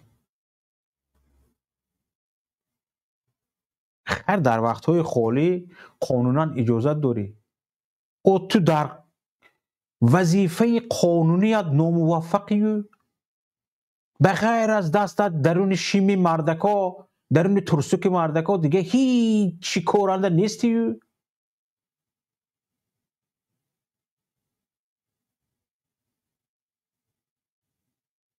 با چی کارنده ای خیلی یک دستاوردهای گپ زن چی؟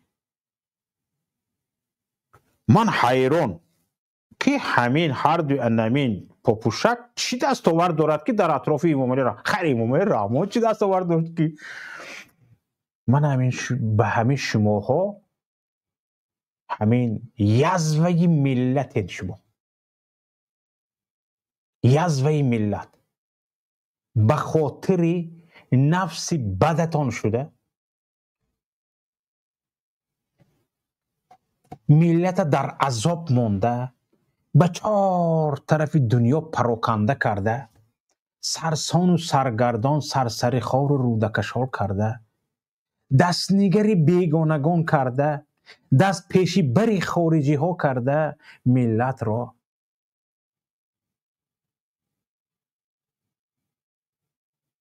تگی کرده گشتید تگی پا ماشین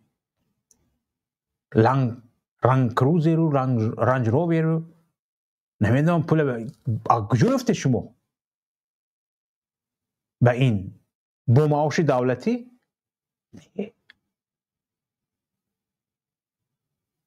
خیر وقتی میگفتگیتون هم میبوید امروز نمیگوید یک وقتی روزی میگفتگیتون هم میبوید پول برنج روز ویر از کجا افتید با کارتیج پول از کجا افتید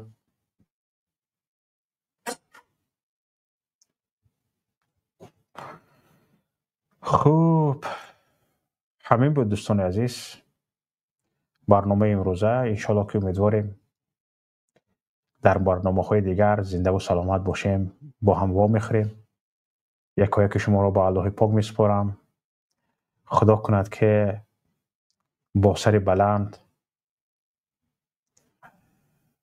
در وطن واخوریم، به دیدار هم برسیم و با چهره گشاد، با خنده بازی در وطن برای پیشرفت وطن خدمت کنیم و این فرصت هم پیش از مرگ به ما داده شود که در خاک وطن برای وطن خدمت کرده باشیم. السلام علیکم و رحمت الله و برکاته.